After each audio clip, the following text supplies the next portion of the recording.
This week, we talk about the big Helldivers 2 fiasco and subsequent victory, the official announcement of the Switch 2, the brand new Batman Arkham game on its way, and more. All of this tonight, but first, on to that beautiful Bean intro.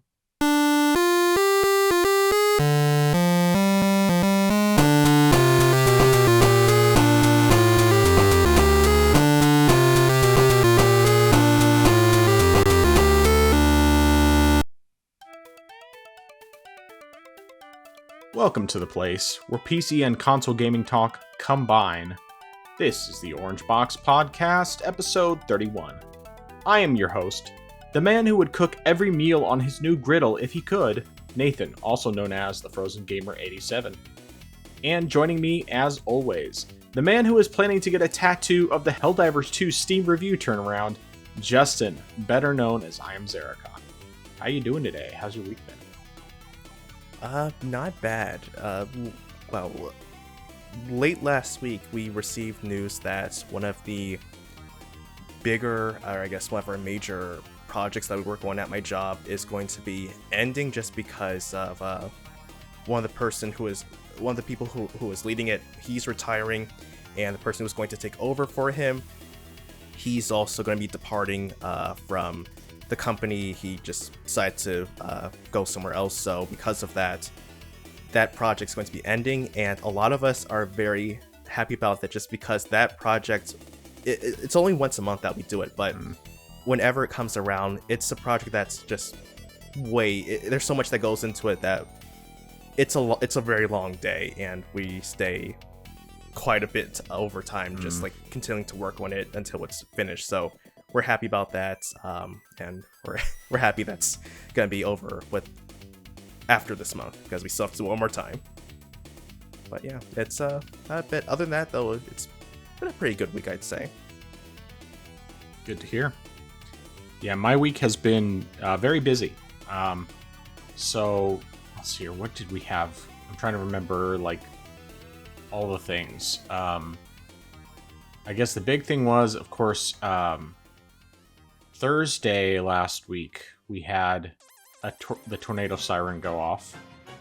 So it basically ended up just being a good drill for us to see, how quickly we could get into the safe room and get the pets in the next safest place in the house. Because we have a big metal vault. It's, got thick walls. It's basically kind of like what you would expect for a bank vault, except a lot smaller. It's technically only designed for two people, because my mom got it when she and my grandma were the only ones in this house. And so it's a little snug for us, but it's not like it's tiny. It's just basically we don't. It's not like we're stuck together or anything. It's just that we don't have a lot of room, But at least my kids are small enough to where we can make it work. And so the next safest room in our house is our laundry room, because it's not doesn't share any of the outside walls, and doesn't have any windows. So it's okay, so we put the dog and the cats in there, or at least the two that we can actually get into there, because one of them is just a pain about getting him in there, so we just have to kind of leave him to his own devices. But anyway, so we had that happen on Thursday, and then Saturday was I did a ton of cooking, and including recording stuff for the cooking channel. So I did smoked salmon, which ended up I was trying to get salmon lox. It didn't quite end up being lox. It ended up getting a little more cooked than I meant for it to. But not it was overcooked, just lox is very much, it's much more the texture is more raw almost, but not quite. I mean, it's cured, so it's perfectly safe to eat. But it was still really good. The flavor was the best of all the smoked salmon I made. It's definitely still going to go up on the channel. And made carnitas. I can't remember if there was something else I made too. It might have just been those two things, but and then I had to get another batch of bacon in the fridge curing. But it was there was a lot of steps involved with everything, and so that took up a lot of my day, and then I had just other stuff, and still had to make sure I got time to play with the boys, play games with the boys. And, I can't remember if there was anything else that day, but then Sunday was another busy day, and I did some other stuff. I don't remember what I did on Sunday. It was busy though, and Monday I finally got one of the cooking videos edited to go up next week, and I don't know. There's been various things. Then of course today we had another tornado siren go off, but this time we actually had to spend probably about half an hour in our safe room, so it was interesting. Definitely need to add some pillows on the back walls so that when sitting down in there, it doesn't, like, my back doesn't get sore, because like we have a pad in the bottom that we can sit on, so it's like that's fine. But definitely after a while, my back was kind of tired of sitting against that wall in there. But yeah, the tornadoes, didn't come. Any tornadoes that were potential didn't come through our area. Apparently there was actually a tornado on Tuesday night that was near our area, but we never had a siren go off. In fact, actually, the one that went off last Thursday, apparently the National Weather Service didn't even notify them. I mean, didn't even realize that it was happening. Like, I don't know what they were doing, but they didn't realize it was happening, and the only reason they were able to get the siren to go off was because normally they can't set off the siren until the National Weather Service says you need to set it off. Only because they had to send pictures to the people in order to say, hey, there is a funnel cloud producing in the sky. And so, like, it went off late, and it ended up doing some damage. I mean, I don't think anyone was hurt, but it was like one of the smaller tornadoes, but it still did some damage to property in the area. And then, like, Tuesday night or something, it went through in the middle of the night. I guess it was probably like Monday going into Tuesday, something like that. And we chose because, as far as we knew, it wasn't going to be coming through our area, and we had our emergency alerts set on our phones and everything. We chose to just go to sleep. And even though there actually was a tornado that went through not super far from where we live, they never had a siren go off. We never knew that it even happened until the morning after we woke up. And even then, it wasn't like, I don't know that it got a whole lot in terms of property, but it definitely got, like, I know some people had, like, fences destroyed, and there's like a lumber yard and a Lowe's that got pretty damaged from it. Yeah, it's just various things, but it's like National Weather Service just dropping the ball. And today, I think that they decided to overcorrect by setting it off early before there was actually a tornado. And so yeah, that was loads of fun. Oh, I remember what I did Sunday. I actually was able to do my first two of the next Dads in Gaming interviews. So I got both of those done. And I need to contact some people and get more of them lined up. I don't think I'm going to have the first one of those go up until probably next Friday at the earliest. I haven't decided if I'm actually going to try to get together before then. If I can get some game footage from what the guys I talked to talked about, then I will plan on probably having one up, because I'm basically planning for the format to be very similar to our podcast in terms of having the video of us talking and then also having gameplay and then having music, like we usually have. So basically the same kind of format, just a different subject. So but yeah, that was good. Those interviews were really good, back to back, both of them right around 2 hours it took, so quite a bit longer, but really good interviews. I really enjoyed talking to both of those guys, and honestly, I think they're some of the best interviews yet, just because these guys are really interesting, and it was just good discussions. So Nice. but yeah, that's about it as far as all that goes, at least from what I can remember. Yeah. Oh yes. Well, I mentioned it basically through my intro, but I did get a griddle topper for my grill. So basically, it's it's interchangeable with the grill grates, so you can take those off and then just put the griddle top on instead, which is fantastic because I've been wanting a griddle for a while for the back, but there's not really enough room on my porch to have both a grill and a griddle.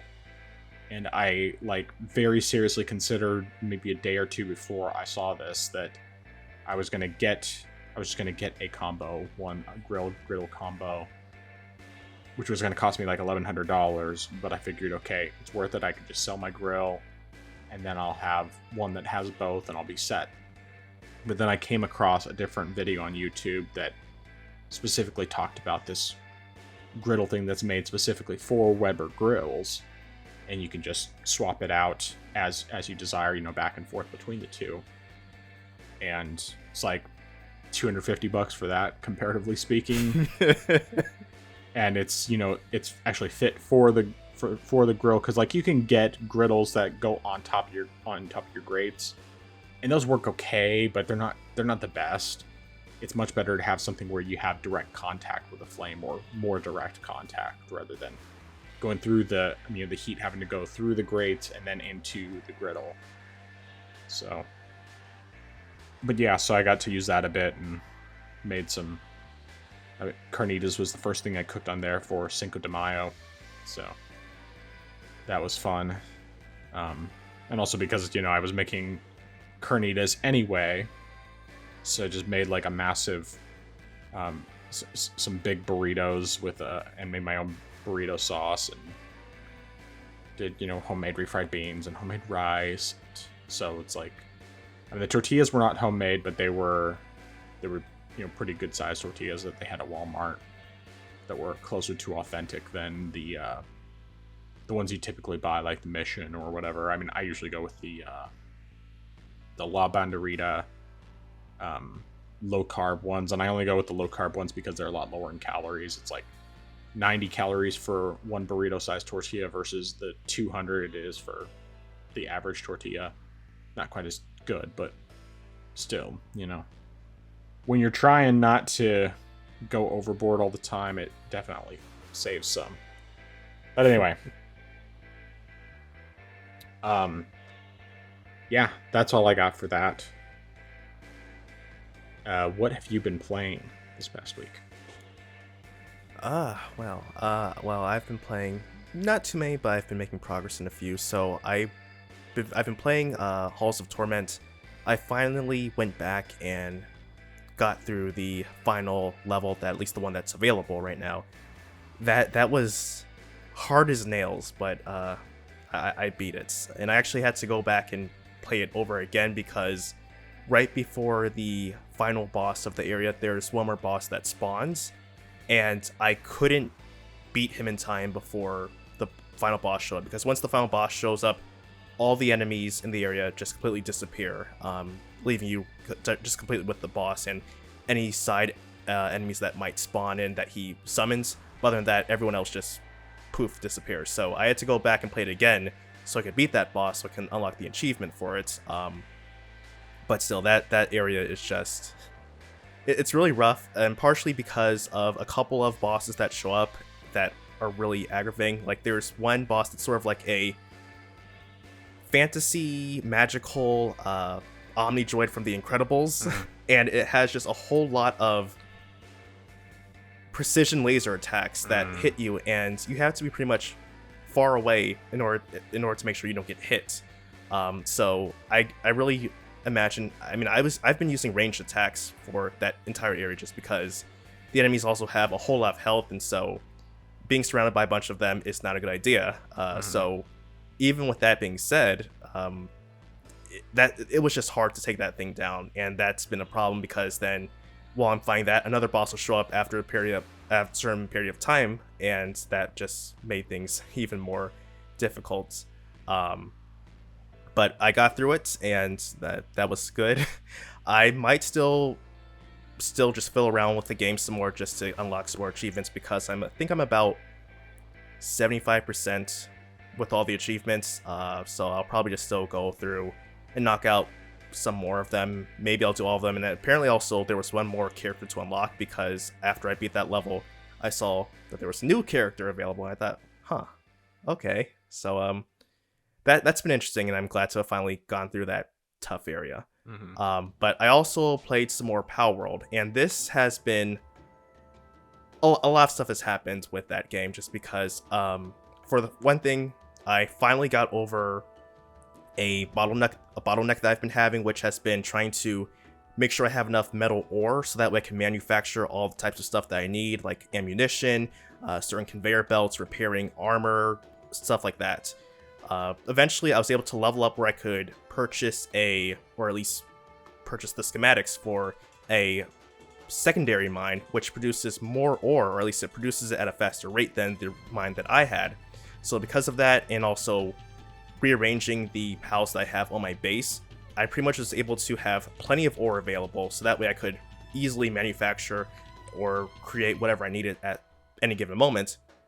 So that was perfect. So I was able to be able to craft more bullets, because that's really something that really helps once you have the handgun. It really makes a lot of stuff easier for getting around the game, especially with handling enemies and even bosses. Like, for example, the boss that I have in the clip that I sent, that boss is very tanky. It has a lot of health, and granted, I'm actually levels, I think at the time I was probably about maybe 6 or 7 levels lower than the boss, which says a lot for how well the handguns deal damage, because of the fact that when I started playing through the game up to this point, before I got the handgun, all the enemies that were facing, I had to make sure they were roughly the same level as I was, because otherwise I would pretty much be dealing minimal damage to them, and they would be pretty much one-shotting me, or just dealing a whole lot of damage that it was not safe.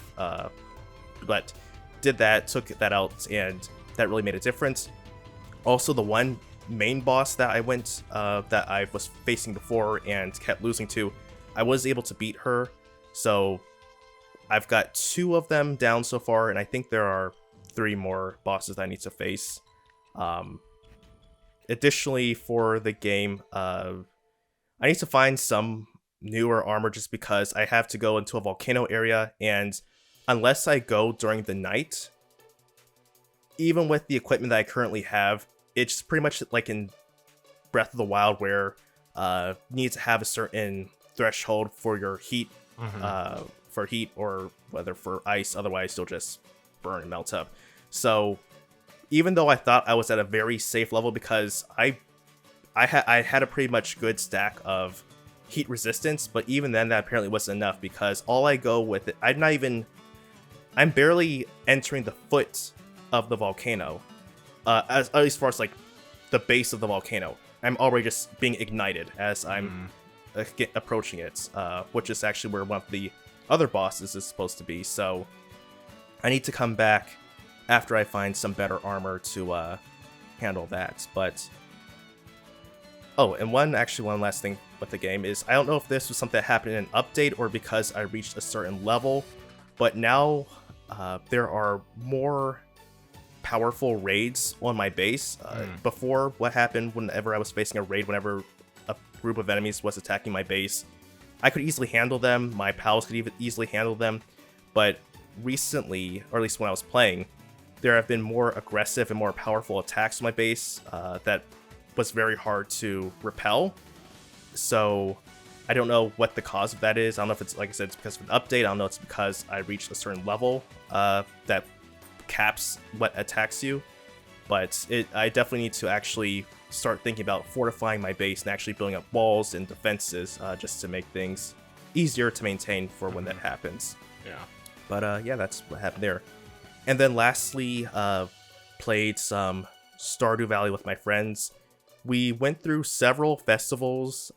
In fact, one of them actually was new, and I think that might have been part of the new update for the game, where it's pretty much just like a 3-day festival where you can go into a desert and you can do all sorts of stuff, and you can engage in new sorts of mini games with the characters and also with your friends. So that was pretty good, and I think we were close to figuring out one of the sub quests in the game, or side quests, where which I also think is part of the new update, where you're supposed to help a raccoon family, and eventually they're supposed to give you stuff, and you're able to get certain items from them. So we're almost close to fulfilling that. I can't remember what else we need to do, but we're close to finishing that up there. So that's been fun. Good stuff. Cool. Yeah, so my game list is kind of like all over the place, and most of the games I played so little that I didn't record any footage, and it's also just because I didn't really have time. I'll first kind of mention some of the ones that let me back up. So I've been kind of in a funk with games this week, and I think it's partially just because of the fact that like I really wanted to be able to get my footage recorded for the next videos that I need to do for the channel, and I just hadn't gotten it recorded, and it's like the only time of day that I can do that is in the evenings after the kids go to bed. And of course, then there's only so many evenings that I actually have available that I don't have other stuff I have to do. So I was just kind of in a funk and struggling to actually get much of anything done. So I ended up just kind of floating between different games, both on the Switch and the 3DS. Like Switch, I did like a little bit of Red Dead Redemption, and I tried playing some Banjo-Kazooie for a bit with my N64 controller, which unfortunately I just found that it was mostly I just couldn't remember where I was in the game, and so like I couldn't figure out where I needed to go next, which made it difficult for me to actually enjoy myself because I just had no idea. I was starting to at least get the hang of playing with the N64 controller, because previously when I had been playing just with the Switch in handheld mode. And I have the N64 controller, might as well take advantage. So anyway, and then like the 3DS, I tried playing. Well, for one, I found out about the Japan exclusive version of Final Fantasy 1 that came to the 3DS, and that was basically like a 3D Classics thing where they add 3D effect to it and everything. You can only get it with a modded 3DS, and then you have to download a patch separately to get it in English. So I played that for just a tiny bit. I was reminded of one of the reasons why I never finished Final Fantasy 1, and that is the fact that when you heal in an inn or using a tent, it doesn't fully restore your health, which is super annoying. And I mean, it's like, they updated the graphics and everything from the original game. They made, several presumably quality of life changes over the original game, but they didn't fix that part. And like when I tried playing it on PS1 so many years ago, that was one of the reasons why I never stuck with it. And I'd forgotten about that until, of course, I tried playing it. And yeah, so anyway, I didn't play very much of that, but I played for a little bit. And I also played a little bit of Bravely Default. So that's another game that I haven't gotten super far into. But yeah, it just wasn't really grabbing me all that much. I think in general that game just hasn't grabbed me much. Like, I love the art style. The story's meh, very meh. The music's good. The combat's pretty good, but it just, I don't know.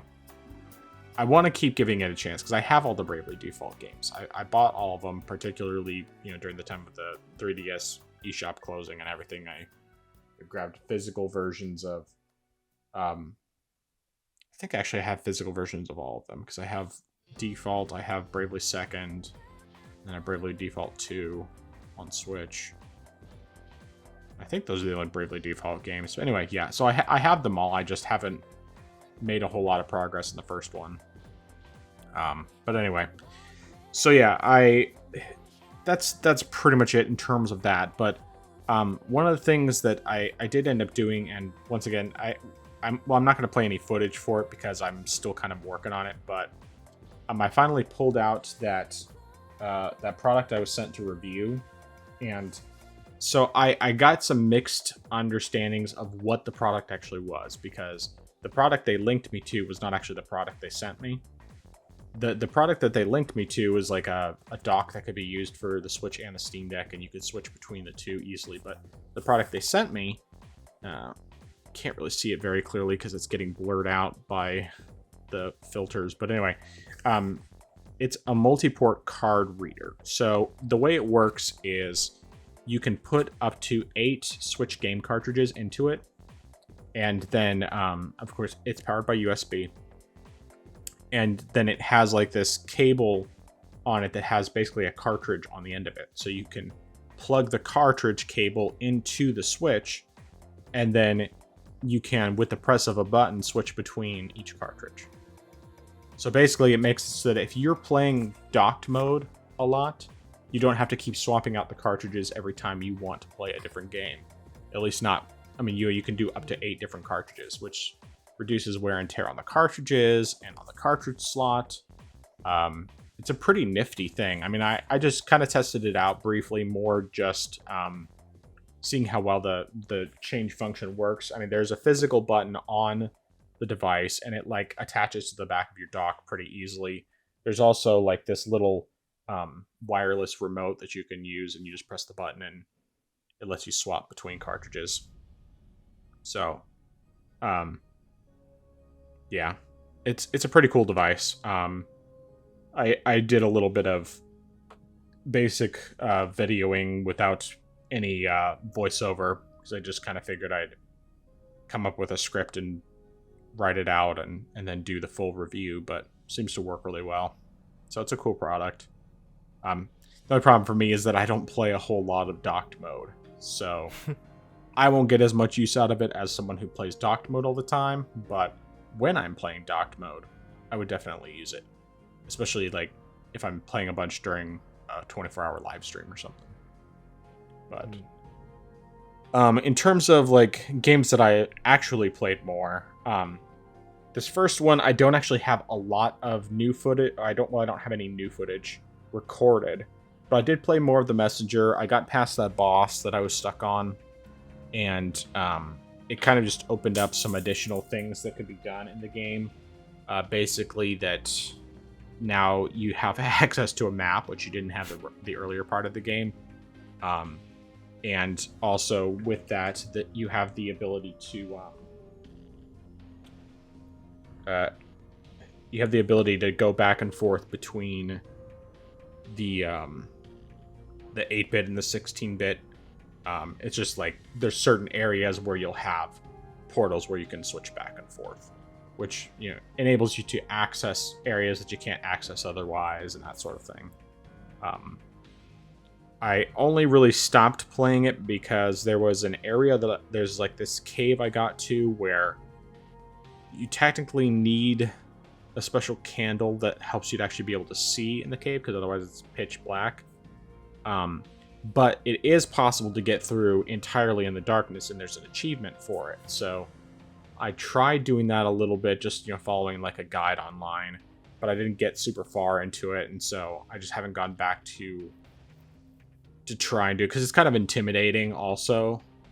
I mean, because you can watch a guide where someone plays through in the light, and that can help you guide your way, but it's also just making sure that you don't miss the stuff. And you know, since you can't see, you either have to go based on a guide where they show it in the light, or you have to watch someone going through it in the dark. And yeah, so anyway, I haven't played as much in several days because of that, but I have enjoyed what I played, and I was really glad once I opened up that extra stuff, because that gave me more incentive to play. But anyway, then I did play, as I mentioned before, some Lego Harry Potter with my oldest son, and we finished up year 1, and then did the first level of year 2. Good times. Definitely enjoy playing games with him. And then my younger middle son, we played some more Lego Pirates of the Caribbean, and likewise, we finished up the last level of Curse of the Black Pearl, and then started up Dead Man's Chest. My cat is being obnoxious.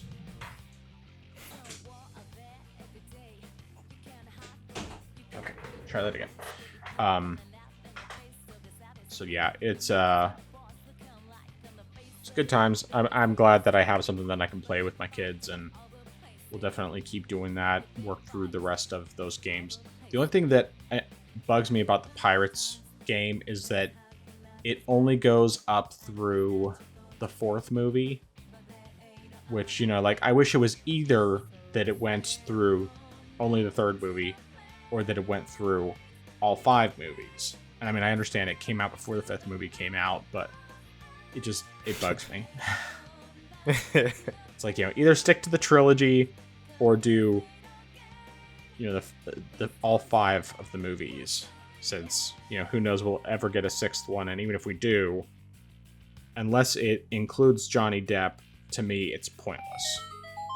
And I forgot to turn off my notifications on my phone. Give me 1 second. Okay.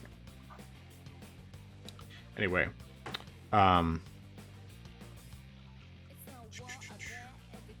I did play a little more Devil May Cry 3. I don't have any new footage for that, so I'm not going to put anything up with that. It wasn't very much. Though that does remind me, I actually did, and I already mentioned this to you, I believe. They had Devil May Cry 2 and 3 on sale in the eShop for Golden Week, so I went ahead and grabbed both of those, and those will be some of the next comparisons I do. I don't know when exactly, but they're on the list at least, so that'll be cool. But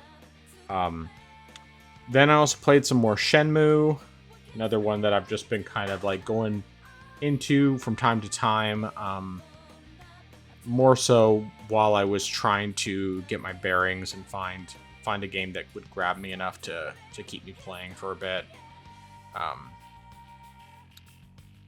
And then, also did some Persona 3 Reload, which, same deal.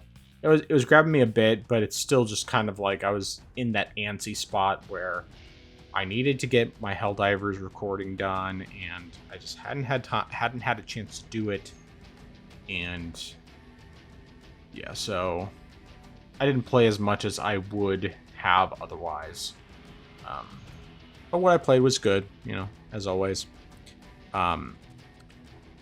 Another thing that I played is Halo 3. So the reason I played a bit of this was because in one of the interviews I did, one of the guys I interviewed, Timothy Hall, who's one of the founders of Married to the Games, hasn't been part of the podcast in quite a number of years, but one of his favorite games of all time was Halo 3, and so I have not ever finished anything past the first Halo. Like, I basically barely booted up Halo 2 on PC, and that was the original CD-ROM version that I booted up. Actually, it might be a DVD-ROM, I can't remember. Anyway, doesn't really matter. Regardless, I never really played, but I wanted to get some footage for that interview to add it in there, so I played just through the first mission and recorded footage for that. Not really much to say about it, pretty good, but I always feel weird jumping into a game like that when I haven't finished the previous games, so it's hard for me to find myself like fully enjoying it. Plus, also just some things about it, I'm like, I wish that this was more like Destiny. I mean, even though it still has good gunplay because, it is a Bungie-made Halo game, it's not as good as Destiny.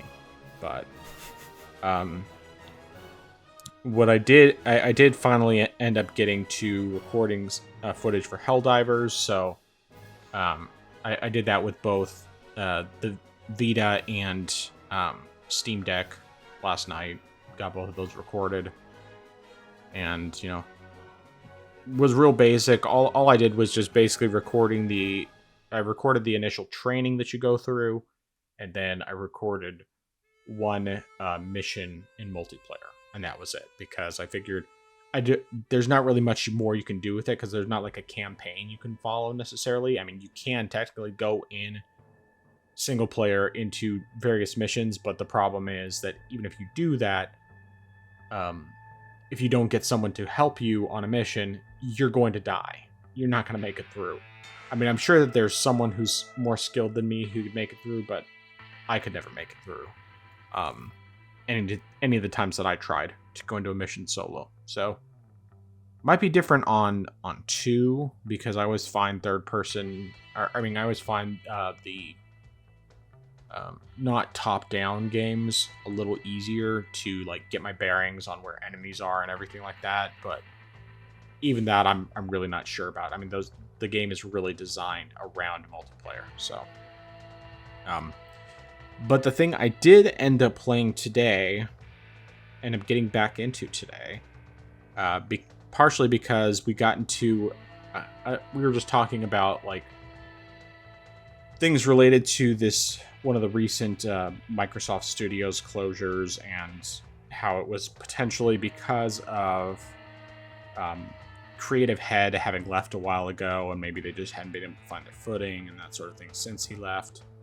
And it got me thinking about, Konami, and how they tried making a Metal Gear Solid game after Kojima left, and it was garbage, from what everyone has said.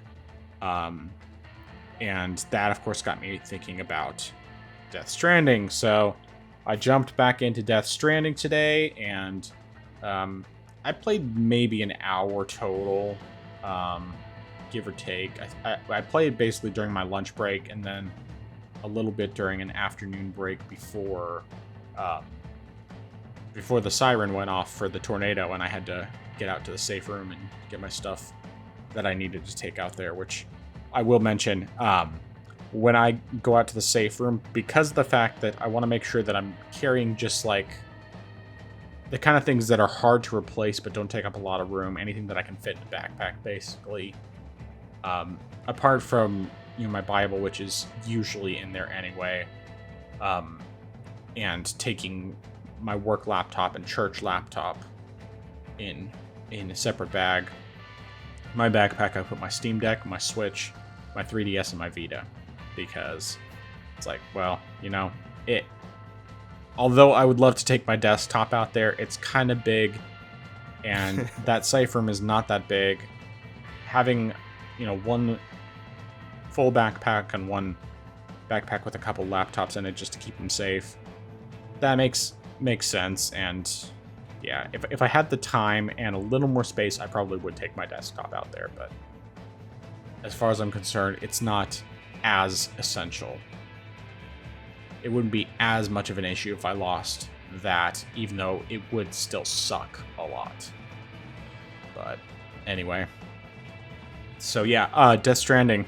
I'm glad I'm playing it again, because I haven't touched it since Horizon Forbidden West came out, basically. I mean, I played a little bit during my 24-hour live stream, and then since I had to, take a break, probably for dinner or whatever, anyway, or maybe it was because I was going to be playing a game with my wife. I just basically hadn't touched it since then. So it was nice to play some of that again and just get back in the swing of things. I'm not entirely sure if it's something I'm going to be like playing, or if it's more just playing here and there. But I'm leaning more towards playing it more significantly.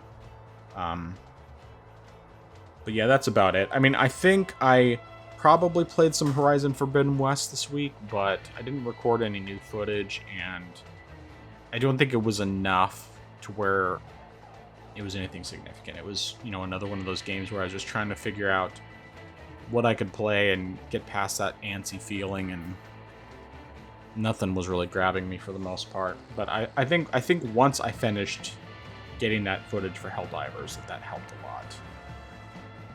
And then just, of course, jumping into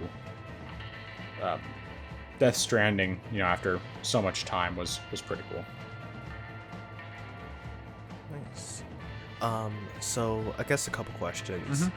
So how long is the cable for the multi-card reader? Just out of curiosity, because I know you said that you're able to connect the device to the back of the Switch dock. So I was just curious, this like maybe about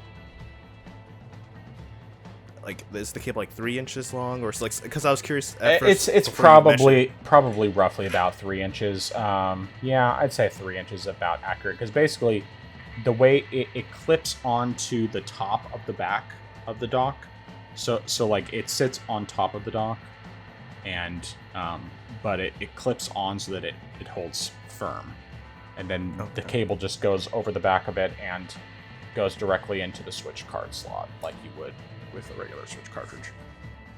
Okay. Yeah, because I was just curious about like how long it is, because like depending on where you have it situated, like it would be somewhat relatively close to the Switch, but I didn't know like how far away it could be from the Switch when it's plugged in. Yeah, I mean, I wouldn't try to move it away from the Switch at that point, because like I thought about, okay, well, would it work?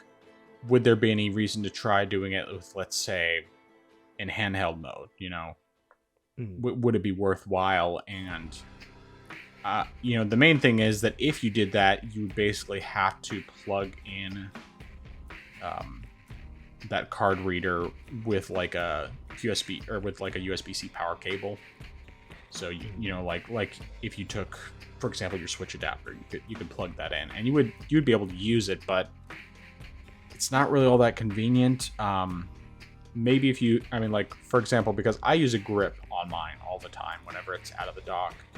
And even if I got the newer grip that Satisfy makes that actually fits in the dock, I'm not sure if it would clip well to that. And even then, I'd still have to plug it in, which just kind of makes it, I don't know if it would work well enough to make it worthwhile. So it's one of those things where I think it's definitely intended more for people who play docked all the time than for people who play handheld all the time. And it is convenient having all those cartridges in one spot and how easy it is to switch between them. But yeah. And I guess another question I have is going to relate to the Messenger, particularly with the level you're talking about. So one thing that I can imagine possibly being a big difficulty, and so I want to ask if this is a possibility, if this is in the cave, because it could make things a whole lot more difficult depending on what you're trying to get through. Are there bottomless pits in the cave? Yes. Oh, okay. Yes. Yeah, that's good. Yeah. Yeah. No. If you just had a continuous floor, it wouldn't be that big of a deal. It would be simple, but it's like you have bottomless pits, and you have like spikes. You have the bottomless pits are the big killer more than anything else, because if you don't know where like the things are that you grapple to, or where the walls are that you can jump to, it's really easy to jump over and just fall to your death. Yeah, because I was thinking to myself, it might not be that bad. It might not be that bad. It'll still be difficult, but if there are no bottomless pits, say like, for example, it was just a simple matter of doing some platforming and getting to a certain ledge and new area we're supposed to climb up to. So I thought, if that's the biggest issue, that doesn't sound too bad. But if there are actually bottomless pits where you can die, that's gonna be a problem. And also, I'm hoping that the enemies at least are visible. There's no enemies in that. Oh, okay. Section. Okay. It's just the platforming, nothing else. Okay. Well, that's good then. Yeah. Yep. Any other questions? No, sir. All right, sounds good. So let's go ahead and start talking the news. And I think we're going to save like the really big topics for after we cover the smaller ones. So I think first we can talk about this new Batman Arkham game, which is a VR game.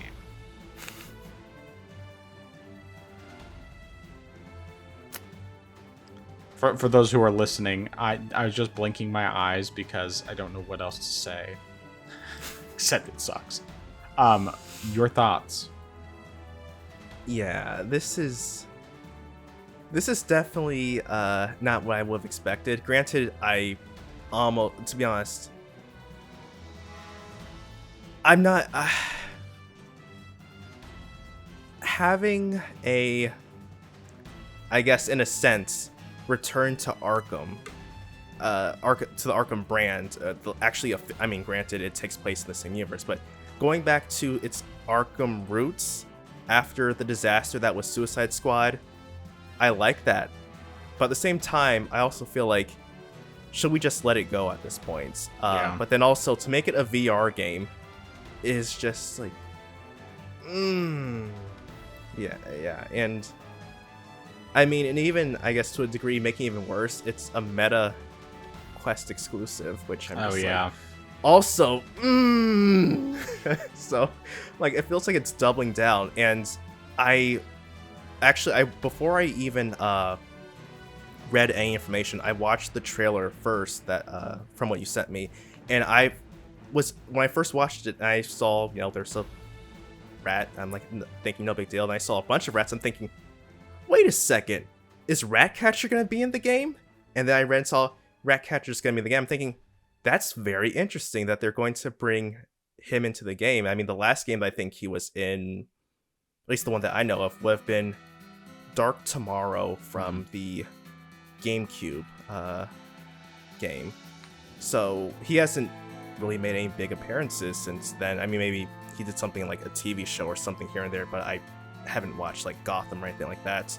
I mean, like, I feel like, and it also really also kind of like makes me wish that it wasn't a VR game, because if it was something that would have been I don't even necessarily say it needs to be like a full-on Arkham game like we had before. Like, if it was even something smaller, like maybe not as small as Blackgate, maybe if it was something somewhere in between the scope of Blackgate and an Arkham game like we come to expect, I feel like something could have been done justice there. Because, I mean, granted, a lot of the team that was there isn't necessarily there anymore, but I would have some hope that they could do something justice here. I mean, the Rocksteady has done a great job with a lot of characters, especially reintroducing characters, especially smaller ones that haven't had a lot of light in the public eye. Like, for example, Black Mask, which, I mean, also felt kind of disappointed in Origins because he never really got all the attention he deserved. But, taking him in there, showcasing other characters, and I mean, it was a smaller part, but bringing Victor Zsasz in with the first game, bringing in Firefly, bringing in all the other characters who aren't big A-list villains like Joker, Penguin, Riddler. I mean, like, Rocksteady did a good job with Scarecrow, and so I thought, and when I saw the trailer for the game, I feel like Rocksteady could do something interesting with Ratcatcher. And granted, that probably wouldn't be the only villain in the game, but I feel like there could be a good game there, and it really just partially makes me upset because I'm thinking, it's gonna be a VR game. We could have gotten like Arkham 5 or something like that, and I'm just like, but yeah, it's disappointing. But again, like I said, I kind of feel like maybe it's better just to let things end, just close the book, because things could, it's better to have something continue and progressively get worse than it is to just have a good stopping point. Yeah. So finish well. Yep. Agreed. Definitely just no point in continuing if they're not going to do anything good with it. We'll see if it ends up doing well as far as like reviews go and all that, but either way, I'm still not interested. VR games, just no thanks. So, but let's go ahead and move on into our next smaller topic. And that is that the Nintendo Switch 2, or whatever it's going to be called, was officially announced. Specifically, President Shigeru can't remember. I can't remember his first name for some reason. Here, it's here. Yeah, I know Furukawa is his last name. I guess it doesn't say. Anyway, it might have might be his name in kanji, but I don't know kanji, so. I see Nintendo, entertainment business. Yeah, so probably not. That's probably just the Japanese Nintendo account. Anyway, President Furukawa has said that there will be an announcement about the successor to Nintendo Switch within this fiscal year, meaning sometime between now and the end of March 2025. So, no guarantees about that. He did also mention, though, that there will be a Nintendo Direct in June that will discuss all the games that are coming for the rest of 2024, and that it will not feature the new Switch successor. So, your thoughts? Well, I think that it's great that there's actually confirmation that there is a Direct coming up, something to look forward to. I also like the fact that he quickly shuts down any idea of that, because otherwise people are saying, will the Switch 2 be here? You know, here new theories and oh my gosh, guys, we're gonna leak the Switch 2 is being announced right here. It's like, guys, we're not doing that. We're just making that clear. Don't expect to see it there. I mean, of course, you could still, hypothesize what games will be there. That'll be interesting. But good to know that's not actually gonna be there. I partially feel like I'm gonna hop onto your idea you had before, that maybe they're gonna reveal it in November, or you said October, when they announced the original Switch. So I'm gonna take a guess that's gonna happen there. As far as games that will actually show up at the Direct, I'm not really certain. I mean, I can't remember what they've announced in the past that still needs to come out, because I mean, they put out Super Mario RPG already. The Peach Superstar game came out already. I think the only thing that is still I can't remember if it has a release date or not. If it does, I think it's in July, but that would be Luigi's Mansion 2 HD. But that's the only thing I think that right now that hasn't come out yet, or that isn't coming out in the first 6 months. Of course, I mean, you have Paper Mario Thousand Year Door that's coming out at the end of this month, but other than that, I don't think there's really any big Nintendo titles until whenever Luigi's Mansion comes out.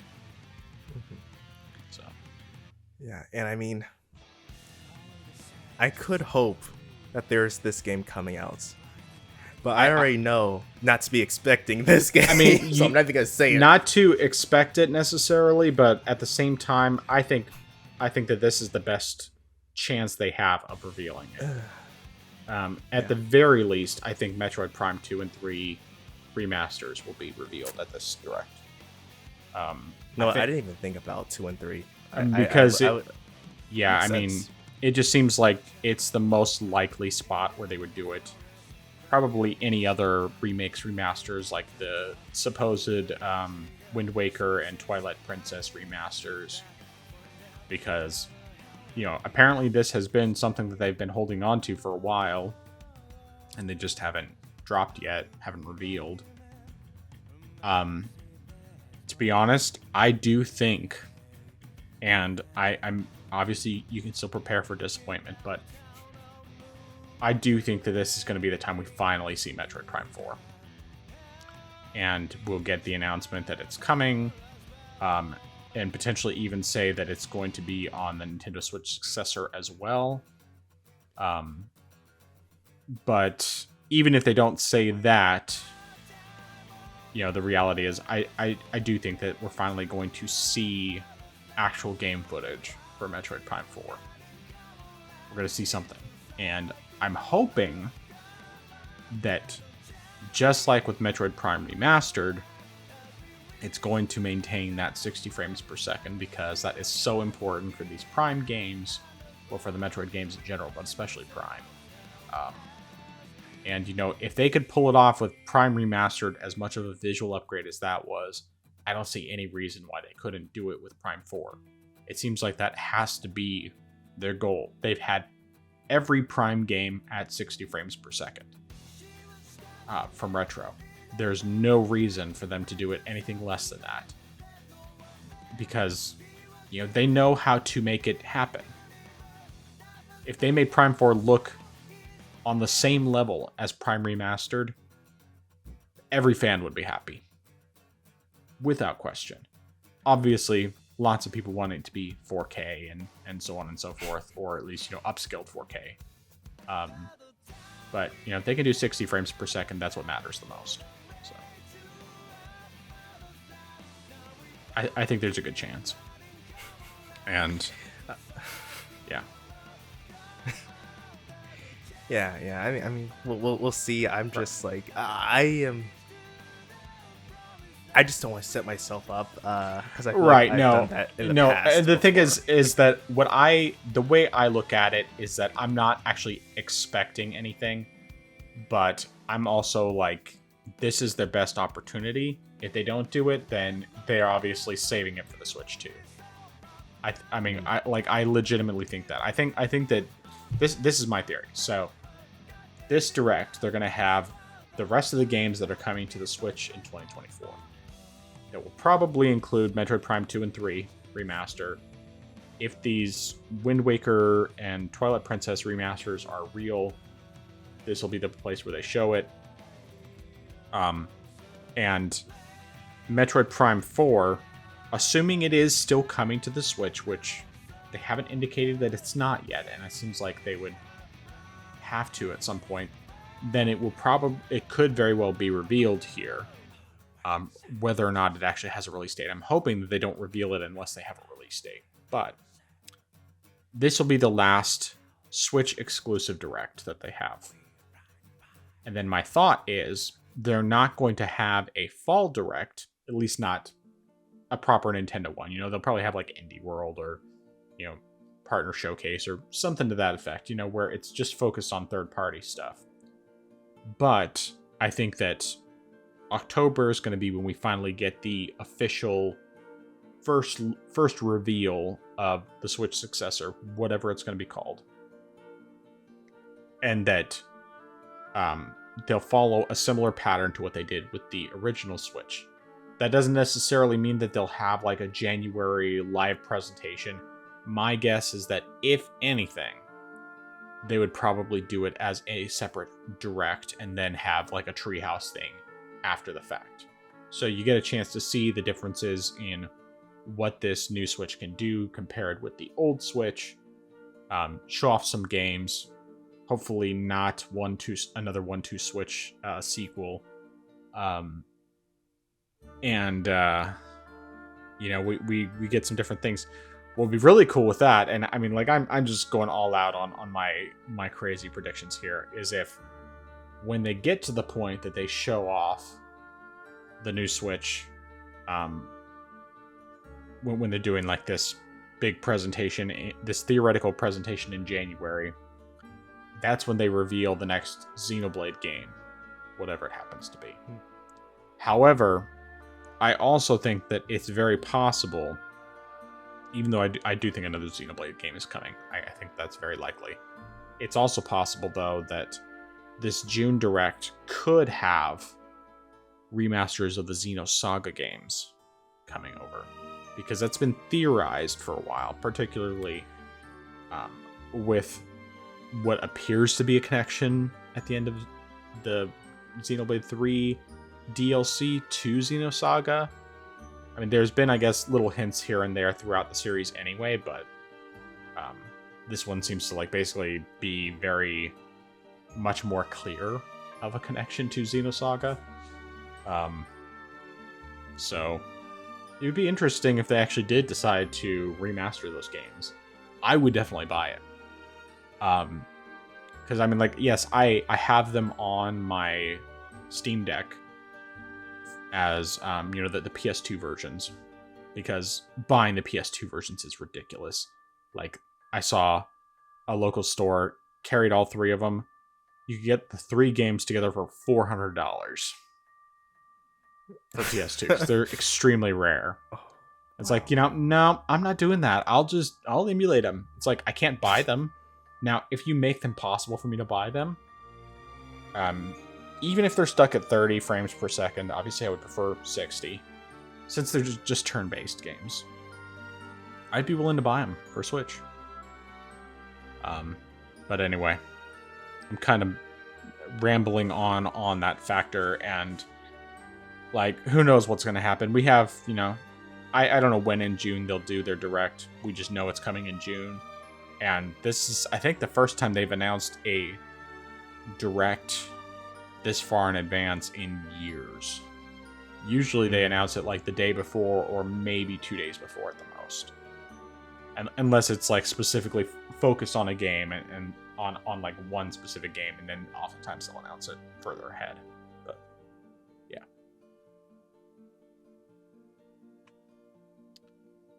Any other thoughts on that? No. Definitely good talk. All right. So I can't remember if we talked about this rumor before, but it's kind of popped up again recently. And that is that Horizon Zero Dawn is getting a remaster or remake. And this seems to be potentially backed up by the fact that the Horizon Zero Dawn is being pulled from the PlayStation Plus game catalog as like a free game that you can get. So, when you're subscribed to PlayStation Plus. Yeah. I do have some thoughts on this, but I feel like we've talked about this topic before, and I can't remember if we have or not. I can't remember myself. Just go ahead and give me your thoughts. I'll look and see if we've talked about this before. Okay, yeah. I mean, it makes sense if it is coming over based on what was said about Spider-Man being pulled because Spider-Man 2 was going to be coming out. So I guess it makes sense, but at the same time, if it is actually happening, I really just have to wonder why it's getting a remaster, because correct me if I'm wrong here. I mean, maybe I am wrong, but didn't the game already technically get a remaster when it was ported over originally to no, it did not. They just did a patch to give it 60 frames. Okay.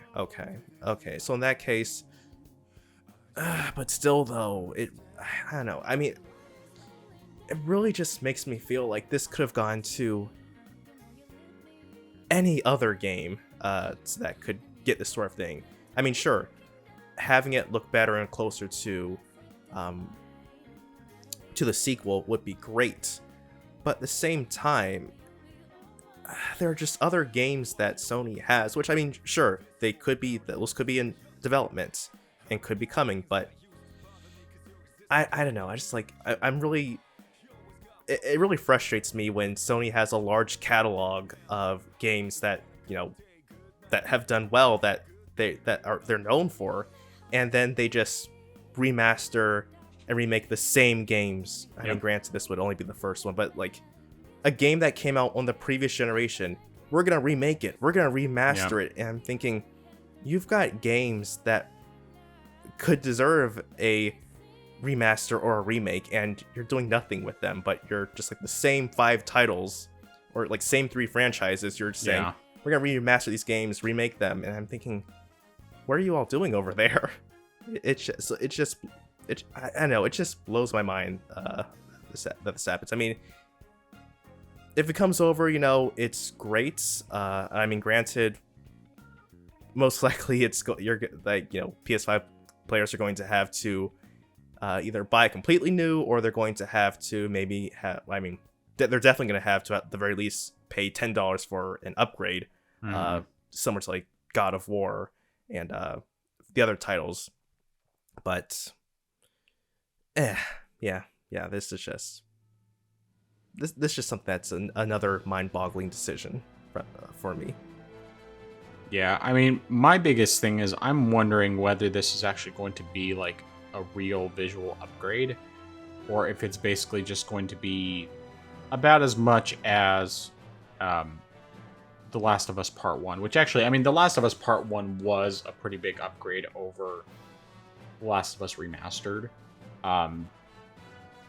But I guess I was thinking more, I wonder if it's going to be about as much of an upgrade as The Last of Us Part 2 Remastered was, which wasn't really, I mean, there's hardly a difference. Basically, they just added an additional mode and let you play some levels that were incomplete, and not much more.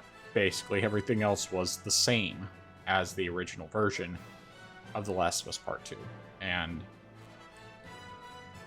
I mean, the reality is, the way this is probably going to work, it's probably going to be the same thing it was with The Last of Us Part 2, where if you have the digital version, you're going to upgrade for $10.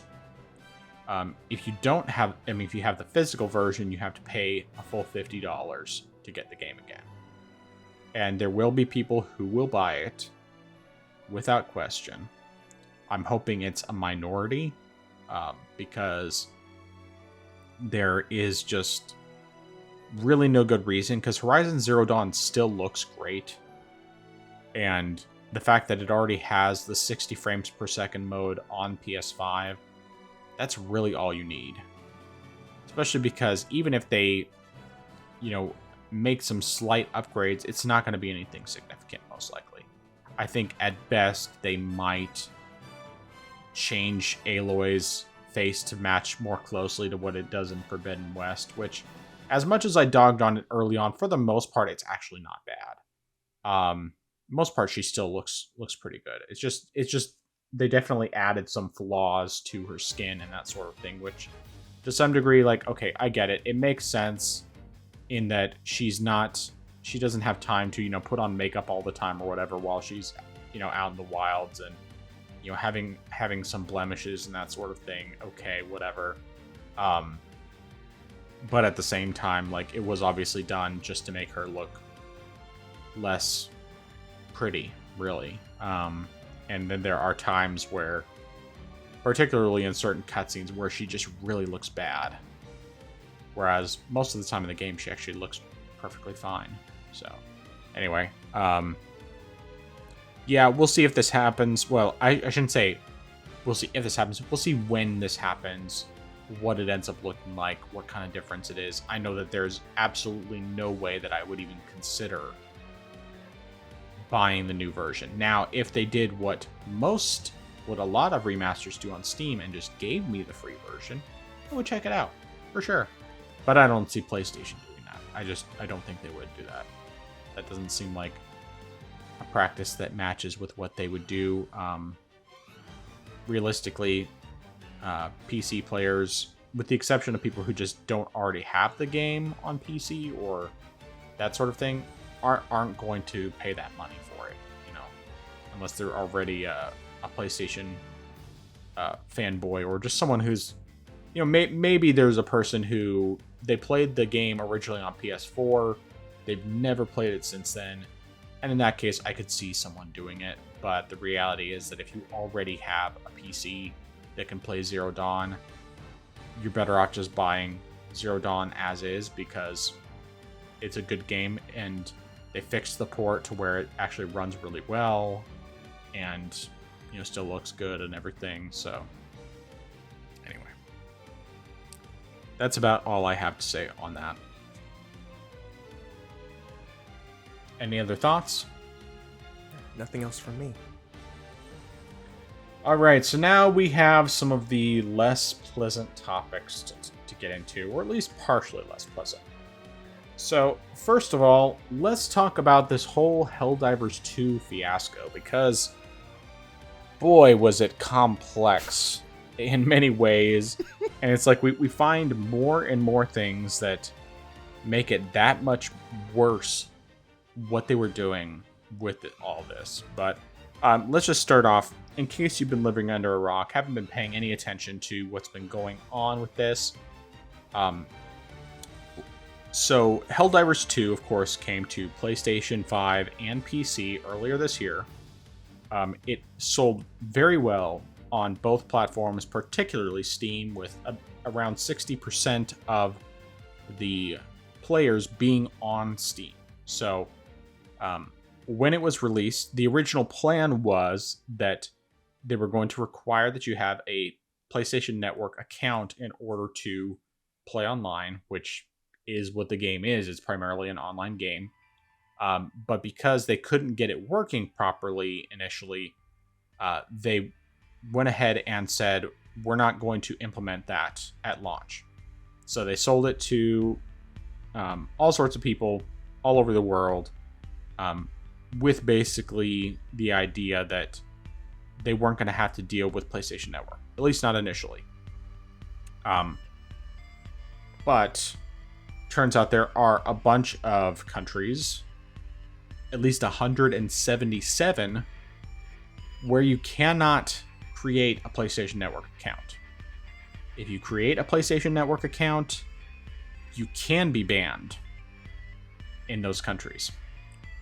And some people actually did get banned when they we'll get to that later. But anyway, so this they sold it to everyone, all across the globe, including the countries where you can't create a PlayStation Network account. Then on Friday, May 3rd, Sony put out a message saying that we are going to be requiring that all PC players have to link a PlayStation Network account in order to play Helldivers. You will not be able to play it without this account linked. Now, for some people, that's not really an issue. They already have PlayStation Network accounts. No big deal. For people in those 177 plus countries, this was a big deal because basically they were put in a position where they would not be able to play the game anymore because they couldn't create a PlayStation Network account. If they tried to create one, they could have their account banned, and some people actually did have their accounts banned when they tried to create a PlayStation Network account in their country where they're not able to create that account. And then furthermore, there are countries where you have creating a PlayStation Network account requires a lot more out of you than simply putting in your first name, last name, maybe an email address, and maybe a phone number. In the UK, you have to actually have a face scan and a government-issued ID in order to create a PlayStation Network account. In Ukraine, in order to have a PlayStation Network account, you have to have at least a PlayStation 4 or PlayStation 5. Maybe they might let you do PS3 or Vita. I'm not positive on that.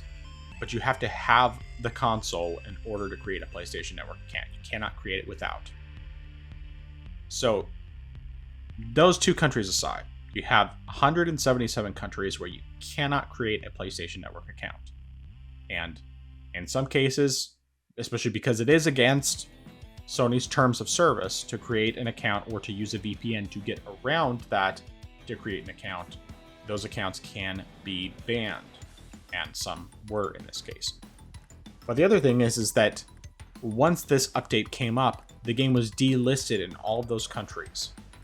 And the people who had already purchased the game could not play it anymore because of this new requirement. And now, granted, they wouldn't be able to play it as of Monday, May 6th. So, I'm trying to remember if there's any other aspects that need to be covered on this front. Was there anything else with that before we get into the outrage and so on? I don't think anything else came up. I think a lot of stuff came after the outrage part. Right. Okay, so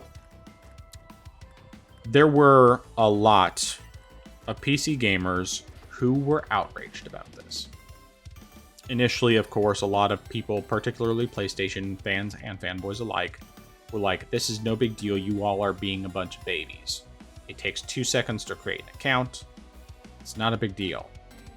But, of course, as we already mentioned, there are 177 countries where the game was sold where you cannot create a PlayStation Network account. And if you do, or if you try to use a VPN to get around it, your account can and probably will be banned. Which, all sorts of problems. And furthermore, because of the fact that it's so long after the game launched, it was outside the 2-hour return window that Steam typically enforces. So there's lots of outrage as a result of this. And with encouragement from the community manager for Arrowhead Games, which is the developer who made Helldivers 2, there was a mass negative review bomb on the Steam version of the game, which dropped it to having like 200 and some odd thousand negative reviews. It went from a mostly positive or like overwhelmingly positive score down to overwhelmingly negative, basically overnight. And so this backlash was huge, and of course lots of people didn't really understand what was going on. They just assumed it was people being babies because they don't want to have to create an account, which takes 2 seconds. Lots more issues. We've covered those things already. But with all of this, with all this backlash, with all these mass negative reviews, which harm the brand considerably, first of all, Steam started issuing refunds to anyone.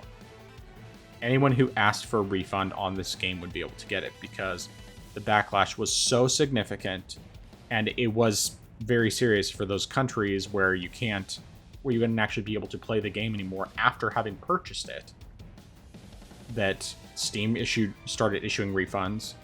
And Sony ended up, initially they were doubling down on it as of like Saturday, the 4th, and then by the time, I can't remember if it was sometime on Sunday or if it was actually Monday morning, Sony backtracked, and they said, now let me read specifically what they said. So, Helldivers fans, we've heard your feedback on the Helldivers 2 account linking update.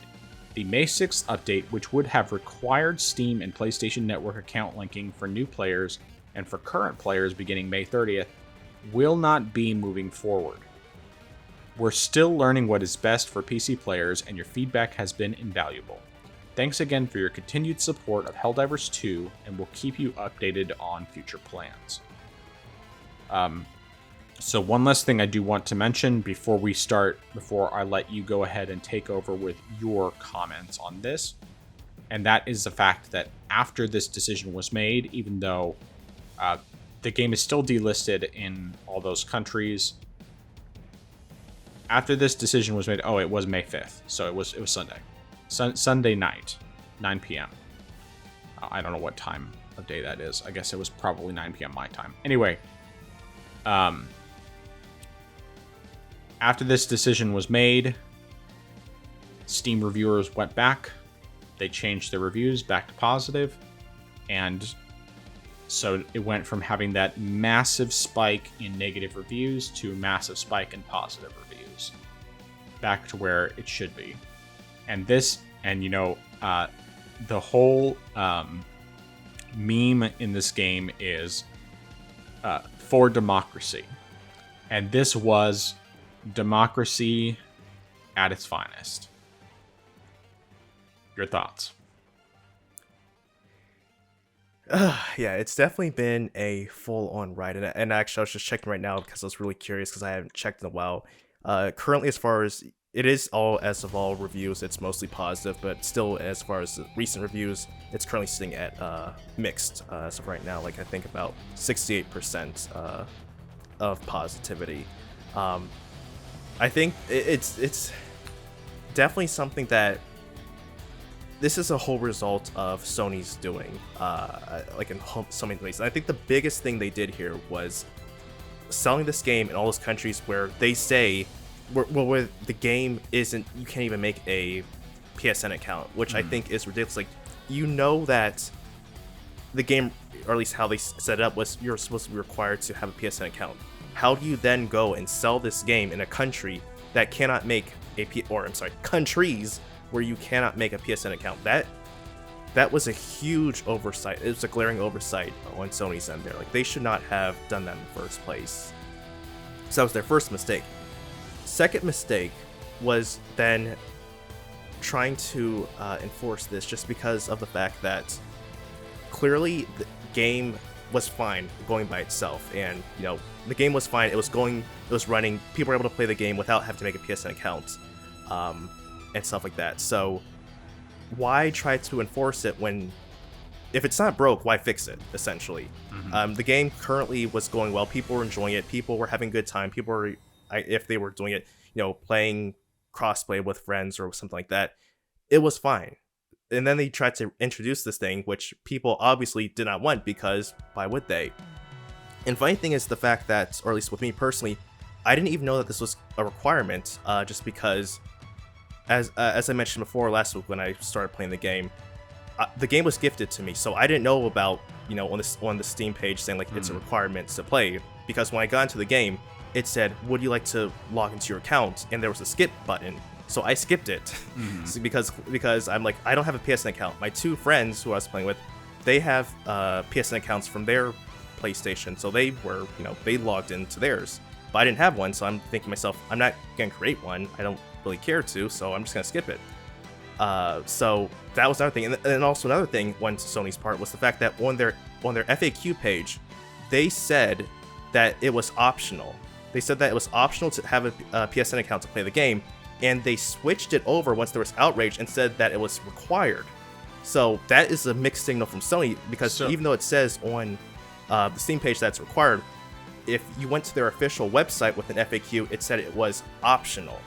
Well, so that was to be clear, though, it did actually say in an early post shortly after the game came out that it was temporarily optional. So there's that at least. But either way, they shouldn't have sold it in those countries where it was going to be required. But go on. Yeah. So either way, though, they set up that confusion there on that end, having that mixed signals. But I am glad, though, that I never saw any full confirmation on which company it was, whether it was Sony or Valve, that actually did reinstate the ability for people to get refunds. But either case, it's good that people who want to get refunds were able to get that, because now one thing that I did see people have problems with, which was if they wanted to get refunds after the 2-hour limit, they actually had to go and speak with a representative directly rather than going through the automated program, because that would automatically just deny their requests for an update. Yeah. But I'm glad that people were able to get refunds for the game, because if you, especially for people who were out of the countries and who couldn't make a PSN account, if you bought a game and you couldn't play it anymore, that's a big problem right there. And if you're going to lose access to the game you paid for, which seems to be quite something that's kind of common, especially with Ubisoft and the crew, if you bought a game, you should be able to have access to the game. Even if you technically weren't supposed to be able to play it, that's no fault of your own. That's the fault of whoever's trying to sell it to you. Like I said, Sony knew that these countries were not able to make PSN accounts, or if they tried to circumvent the TOS, they would be banned. Yet they still sold the game in those countries. So I don't know what they thought they were doing there. I am glad that gamers were all able to come together and just able to make their voices heard in this situation, because it really shows how much you can get done if you actually just make a full concentrated stand. If you just say no, you can get stuff done, which is great. On the other hand, though, I really feel like this is something that could be done more often, because I mean, say for example with PlayStation gamers who say it's no big deal, they could have done the same thing when Sony tried to charge them $7 for a game. They could have said no, and they wouldn't be paying $7 for remasters and stuff like that.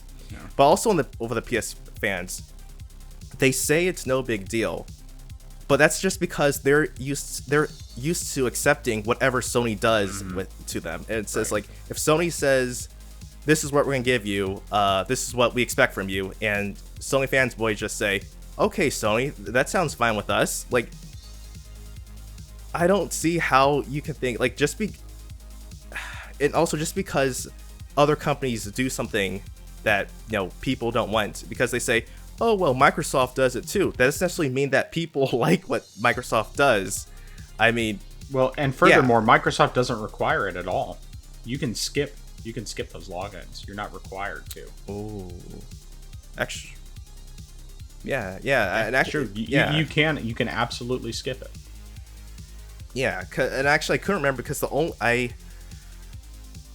I only logged into Halo because I know I had to, when I borrowed a friend's Xbox, I had to make an account on there. So I had made an account at that point. Right. Well, and so when I did play Halo on PC when I bought like years later, then I was like, I already have a Xbox account. I'll just set it up, connect in here. So I didn't see if there was any sort of skip feature. But yeah, if there is a skip feature, then clearly the fanboys don't know what they're talking about in that case. And I'm like, you have to, like, they also did not understand the fact that, or they made light of, because I have seen people say, what's the big deal? They can just use VPNs, and the fact that using VPNs could still get them in trouble. Like, so the fanboys definitely did not know what they're talking about there. Now, one thing that moving forward is going to be interesting to see how they handle things. Like, I looked at Ghost of Tsushima, and that does say that, or at least it says PSN account is required. I'm hoping it's for the online. Okay, just for the online. Yeah. Okay, and I also, of course, I knew it was required for the overlay, which I wasn't too worried about. And granted, I wouldn't even be able to use the overlay anyway, since that was only for Windows. I can't use that. So if it is just for online, then that's fine. But one also thing I thought about was what Sony could have also done in the first place was really just not only make it optional, but maybe just provide an incentive for people to connect their PSN accounts to their Steam account. Like if they said a PSN account is required for crossplay, I think people would have been fine with that. Or if they said, hey, we have a special armor set if you connect your PSN account, I don't think people would have minded that. Like, I think that would have been fine. People would have been willing to do that because it's an option. But if people feel like they want to do it, they can get some sort of reward for doing that. So I feel like if they had done that in the first place, we would have been able to avoid this whole situation completely. But I definitely think that, you know, doubling down did not help at all. Yeah. And they really just made a mess into a complete disaster zone. Personally, I'm going to be very skeptical of what Sony does in the future, just because I don't know. I'm just like, I would definitely have to wait a while before any game comes out just to see is anything happening here before I go ahead and buy a game from them. Now, granted, I bought Ghost of Tsushima through I think Fanatical, so I already bought the game for that. But moving forward, though, I'll definitely wait and see what happens before I consider purchasing any games they produce on PC.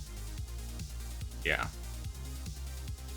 So I am definitely like all over the place on this. Now, I will say, first of all, my initial thoughts. Initially, I thought, okay, it's not that big of a deal, but I also understand people not wanting to have to create a separate account and everything like that, because like I don't want to do that with Epic. That's the reason I very specifically haven't. although, thinking about it, it's possible that the one time I tried out Fortnite on Switch that I created an account and forgot that I did. But I'm still not going to use Epic Game Store. And of course, for me, like, it wasn't a big deal because of the fact that I already have a PlayStation account, from having the PS3, the Vita, and PS4. And I like the idea of being able to earn trophies at the same time, hoping that maybe even I would be able to basically get all of my previous trophies from Ghost of Tsushima transferred over, so that would save me some time and effort from that standpoint. But that's just me because of where I am with that position. Now, at the time, of course, I didn't know about the fact that it was banned. I mean, you couldn't create a PlayStation Network account in 177 countries. I mean, that's the vast majority of countries. It's like, initially, it's like, oh, there's a few countries you can't create it. No big deal. And if that was the case, if it was just a few, then yeah, perhaps. I mean, even though it would still be bad if, they sold them in those countries and then you couldn't use it without the PSN account. Where you can't create the PSN account because that'll get you banned because you're not allowed to have one in that country or whatever. So that was one of the big things for me. Of course, furthermore, obviously, I understand not wanting to create another account, not having to sign into another account in order to play a game. Like, I think that's a completely legitimate complaint. Even if that's all it was, and it was simple, and it was available in every country, then I probably would be more on the side of saying, I understand, but it's not that big of a deal. However, the fact that, number one, it's a requirement. That's the biggest thing, is that it is a requirement, or rather, it was a requirement. That was definitely a huge problem because, or rather, maybe not a huge problem, but it was a problem where you're taking away some of the freedom of PC. And one of the main things with PC is that it's open. It's an open platform. You don't have to create an account with anything. All you have to do, I mean, even on Windows, like, you don't have to do an online account at all. You can just create a local user account that's specifically tied to your machine and do nothing more beyond that. But then being required to create an account with PlayStation Network, which of course has had security issues, there's that. And yes, technically, for most countries, probably, or at least the US, you're not having to provide much of any information to PlayStation. Even if you even if you create an account with PlayStation, the amount of information you have to provide is minimal. You can very easily not provide any financial information whatsoever. You don't have to provide your address. It's just like your email, your name, and maybe your phone number. And it's been a while since I created mine, so I could be remembering something wrong. But like, you don't have. I mean, then you have, of course, you have the UK where it's like draconian, and you have to actually, give your facial scan. So it's like you're giving them biometric data, and you are required to give your government issued ID, which is crazy. The fact that they expect that much to create a PlayStation Network account. Okay, that's going too far. It's, like, I could understand if it was something significant, like an account for something that was important, like for a bank account. It's like, yes, that makes sense. Of course you need to provide that information. But for a video game online network account, you're not even buying any games through them. You're literally just wanting to play a game that you purchased from them, or that you purchased through Steam on your PC. There's no reason to need that information. And furthermore, I don't know what type of access through terms of service you would have, or Sony would have, to information you have on your Steam account. Like, how much information would they have access to? And that is definitely a concern as well. Now, I think Steam, thankfully, has enough security features to where they are far more secure than PlayStation. But of course, even then, it still is dependent on, what you do as a user. Having a good enough password, having two-factor or even three-factor authentication enabled. Having various things enabled to help keep your account secure. But still, like, I've had a Steam account for 14 years. I've never been hacked. I've never had an illegitimate purchase on my account. Nothing. Whereas PlayStation, it happened more than once. I mean, granted, only one of those times actually resulted in purchases, but of course, 2011 there was that big PlayStation Network hack, where I don't think I actually had any financial information on there at the time, or if I did, it was outdated, so it would have been worthless to them. But still, it's like they did have a major hack in the past, and it's understandable people would be concerned about creating an account. But the big issues, of course, as we've talked about already, are just the fact that there's all these countries that can't create PlayStation Network accounts in any valid way without risking their accounts, which would basically make it so that it's like, okay, you have to create this account in order to play this game, but you can't create this account because of the country you're in. So if you try to create this account, your account will get banned, and then you still won't be able to play the game. So it's like there's all these issues stacked on top of each other, all these reasons why it is a bad thing. And I know PlayStation fanboys are still going to defend this. I mean, there's only a handful of them that have actually realized, oh, this really was a problem. I mean, like, I was really surprised when a few different of the Salt creators that or Salt miners, I guess you could say, brought up that Reforge Gaming actually was against this whole thing. I was like, wow, he actually had a good take that was not a PlayStation fanboy take. I was very surprised because he's been very heavy on that train for a while. But yeah, this whole thing was crazy, and although I was never someone who was screaming at the top of my lungs about this whole thing, because most of the stuff that I found out that was really bad was after the whole thing was reversed. I definitely appreciate the fact that people were willing to stand up and that they got this change to happen so fast. The fact that it was, like less than 72 hours, and this was, the position was reversed completely. And I hope that maybe people will make a stink about the online requirement for Ghost of Tsushima, or at least for being able to play online with people. Because I want to play the online mode. I've been interested in that Legends mode for a while. Like, it sounds really cool to me. It looks really cool. It's something that unfortunately came out after I had already finished the game, and like a while after I finished the game. And on top of that, I also didn't have PlayStation Plus, which means I couldn't play online. So, but I want to try out that mode, and I would love to play that with you, or even just with PlayStation, with people who have it on PlayStation. But I hope that there is enough, that this whole stink that was caused with Helldivers will help PlayStation to realize they can't pull that same thing with Ghost of Tsushima. Now, for people who want to have trophies, completely understandable that they require it. It's like, that makes perfect sense. You want to have trophies and achievements. You want to be able to, do a cross save, that sort of thing.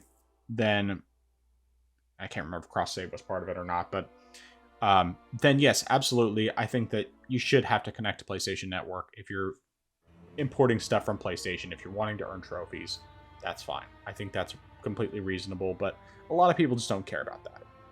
I do, only because I loved the game so much, and I would love to be able to have a shortcut to not have to redo everything in order to earn all those trophies. And if I could have my save transferred over, even if that requires the Frankenstein way of doing it that I've already, looked into, I'm willing to do that, because I would like to save myself some time. I would love to be able to go into a New Game Plus immediately, play on the higher difficulty, or at least start on the higher difficulty, as long as it doesn't require me to stay there the whole time, and play through New Game Plus, do the DLC that I haven't done yet, and just save myself some time. Even if I can't, it'll still be cool. Earning trophies and achievements at the same time. I'm all for that. But yeah, I don't know what's going to happen with all this. I just hope that Sony doesn't try the same thing again. And I'm hoping that Helldivers 2 continues to... Well, I think that with Helldivers 2, they can't pull this again. I think they learned their lesson and realized that there's no way that the PC community is going to accept it. PlayStation community, they'll just keep accepting everything. They're not going to backlash, because it's always little steps forward, and especially the fanboys, but even a lot of the fans, a lot of times they'll say, oh, it's not that big of a deal, but it's, little, grains of sand over time, and eventually it becomes a lot, and I don't know. I think that's about all I have to say on this. One thing that I just thought about, I want Sony to also do is to reinstate the game in the countries where it's delisted. Yes. Because even though they removed the requirement, those people still can't play the games. Right. Can't play Helldivers 2. So I want Hopefully them to they'll fix that reinstate. soon. Yeah, so I'm hoping that they fix that and bring that back in so people who bought the game can go back to playing it again. Yeah. Because I think that this is, while it's a fixed problem, it's not an unresolved one yet. Mm-hmm. Because I think that until everyone can play the game again, it's not over. Yeah, definitely. So yeah, hopefully that'll get taken care of, and then we'll just be moving forward in a positive direction from that standpoint. And yeah, hopefully we'll hear about that really soon, because there's no reason why they shouldn't just reinstate it in all those countries. I mean, especially because that's a lot of lost money for them. It's like all the games getting refunded, and then they can't. Yeah. It's just like, you went from having sold a ton of copies on PC to dropping your numbers significantly. Now, granted, probably most of the sales were in places like the US and UK, and the bigger countries where the PSN stuff was not as big of an issue, apart from the craziness of the UK. But yeah, and I mean, and then also think about like how many people, especially in those countries, who probably bought like the microtransactions, stuff like that, who they spent more money and then they lost access to the game. Yeah, it's like, that's definitely something that's oof. Mm-hmm. For sure. All right. Any final thoughts on that before moving to our last topic? Nope. All right. So we just recently got, I think it was a couple days ago, probably like, may have been yesterday actually. Let's see here. When was that? That was, yesterday. So as of Tuesday, May 7th, we got notification that Microsoft was going to be closing developers Arcane Austin, which is the one that did Redfall, Tango Gameworks, which is responsible for Hi-Fi Rush, Evil Within, and multiple other franchises, and some other developers as well, which I'm less familiar with. But basically the idea behind this is that they were going to be focusing on high impact, quote unquote, titles. So in other words, they want to focus on the big AAA games that sell a lot more money, rather than focusing on these smaller games. I do want to make very clear with this, number one, that Arcane closing, it's not the main studio from Arcane. It's just this one sub studio that was in Austin, Texas. Arcane Lyon is the main one, which is the one where you got games like Dishonored and the upcoming Blade game. I think they were also responsible for Deathloop, if I'm not mistaken.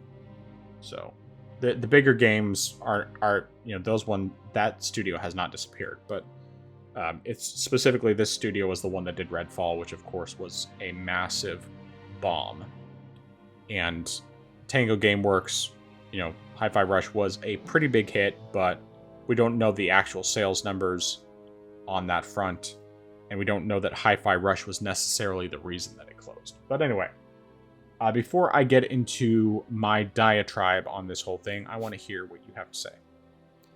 Yeah, and also I want to quickly, I'll send this to you in the chat, but also I happened to just in the middle of things saw a notification about Microsoft saying that, or at least tweet to Microsoft saying that it needs games like Hi-Fi Rush the day after killing its studio, and coming from the head of Xbox Game Studios, Matt Booty, who says, "We need smaller games that give us prestige and awards."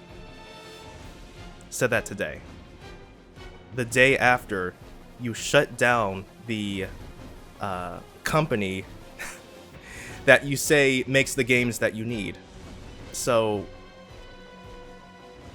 this is very this is not fine at all. And I mean,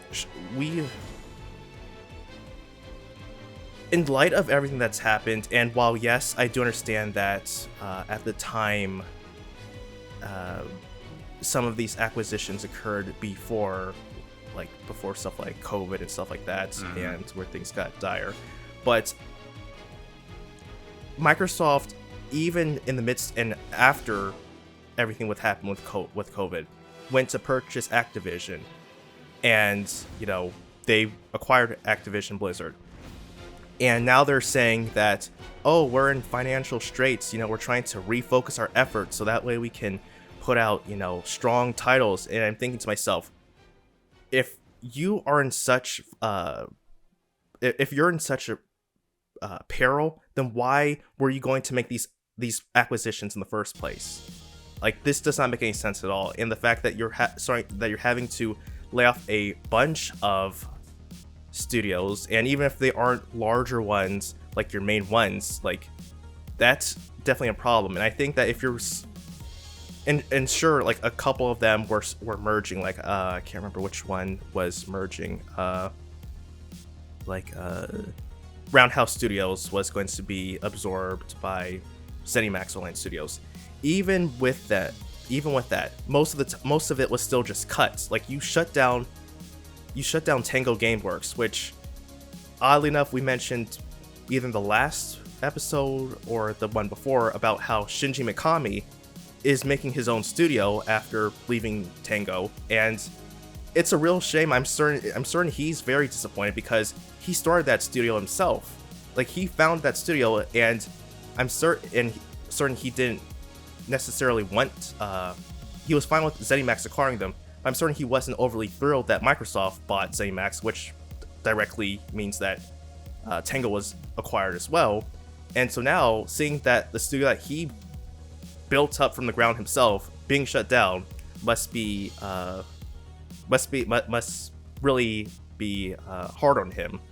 So honestly, I feel like in light of everything that's been happening, whoever's making these decisions to make acquisitions, I feel like they're making them so lightly that they almost need to have some sort of accountability for what happens here. Like, if you're going to just be dropping employees like so suddenly, especially after having record sales and stuff like that, and you're like talking about, oh, we did such a great job, and then you're like dropping employees, you either need to reduce how you're spending, or just like have a certain amount of accountability with these executives, because they clearly are not taking this seriously enough. They're thinking, oh well, we just gotta shut these down just so that way we can appease our shareholders. Mm-hmm. Like, that's ridiculous there.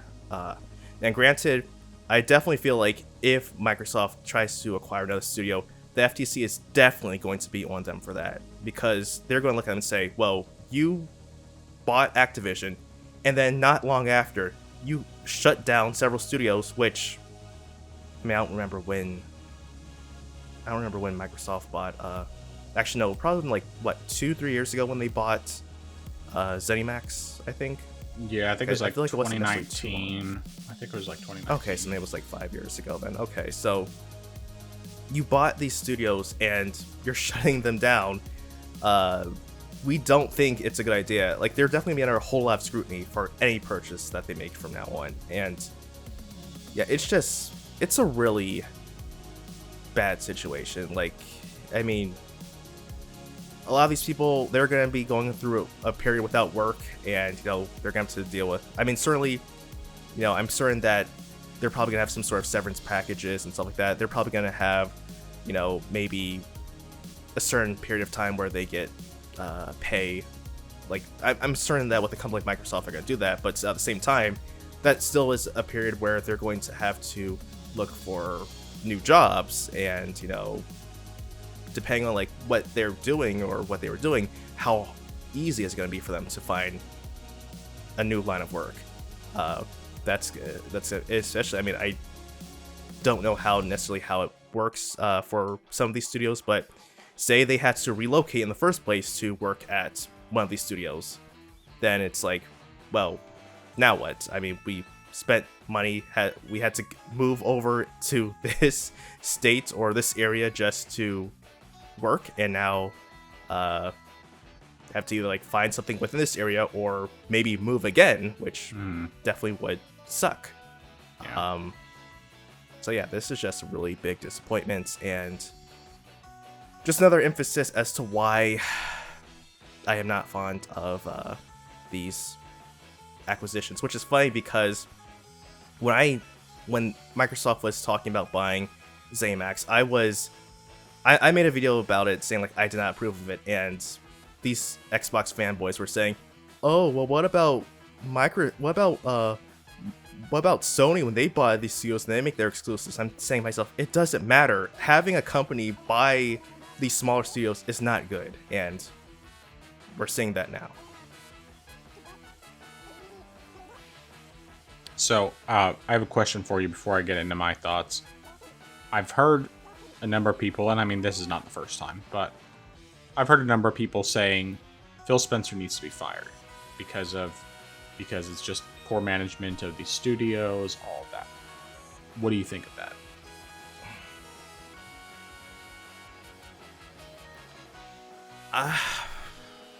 I'm not entirely certain how I feel about it. Before, I feel like I would have disagreed. I would have said that partially just because of how he was trying to, or at least the image he was portraying, was that trying to make things somewhat better, especially with trying to open up crossplay, especially trying to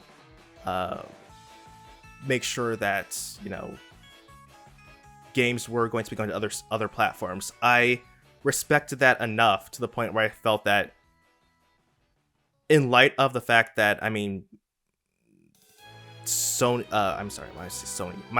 titles weren't necessarily as good as the ones that Sony was putting out, I felt like what he was doing was fine enough.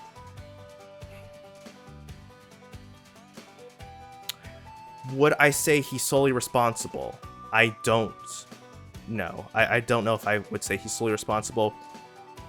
Should he have some sort of accountability? Yes, I do think he should have some sort of accountability. As the main head, I think he definitely should have some accountability and take some responsibility for what has happened there. Especially to what extent he made the decisions behind these acquisitions, then yes, definitely. Will he be fired? I don't know. Granted, I feel like he's probably not even going to be there for much longer anyway. Like, I feel like he's possibly going to be retiring at some point, maybe within like the next few years. And at that point, who knows what we'll be getting in his place, which might even be worse. Who knows? But should he be fired even after this? After this, I don't even know if I would say, well,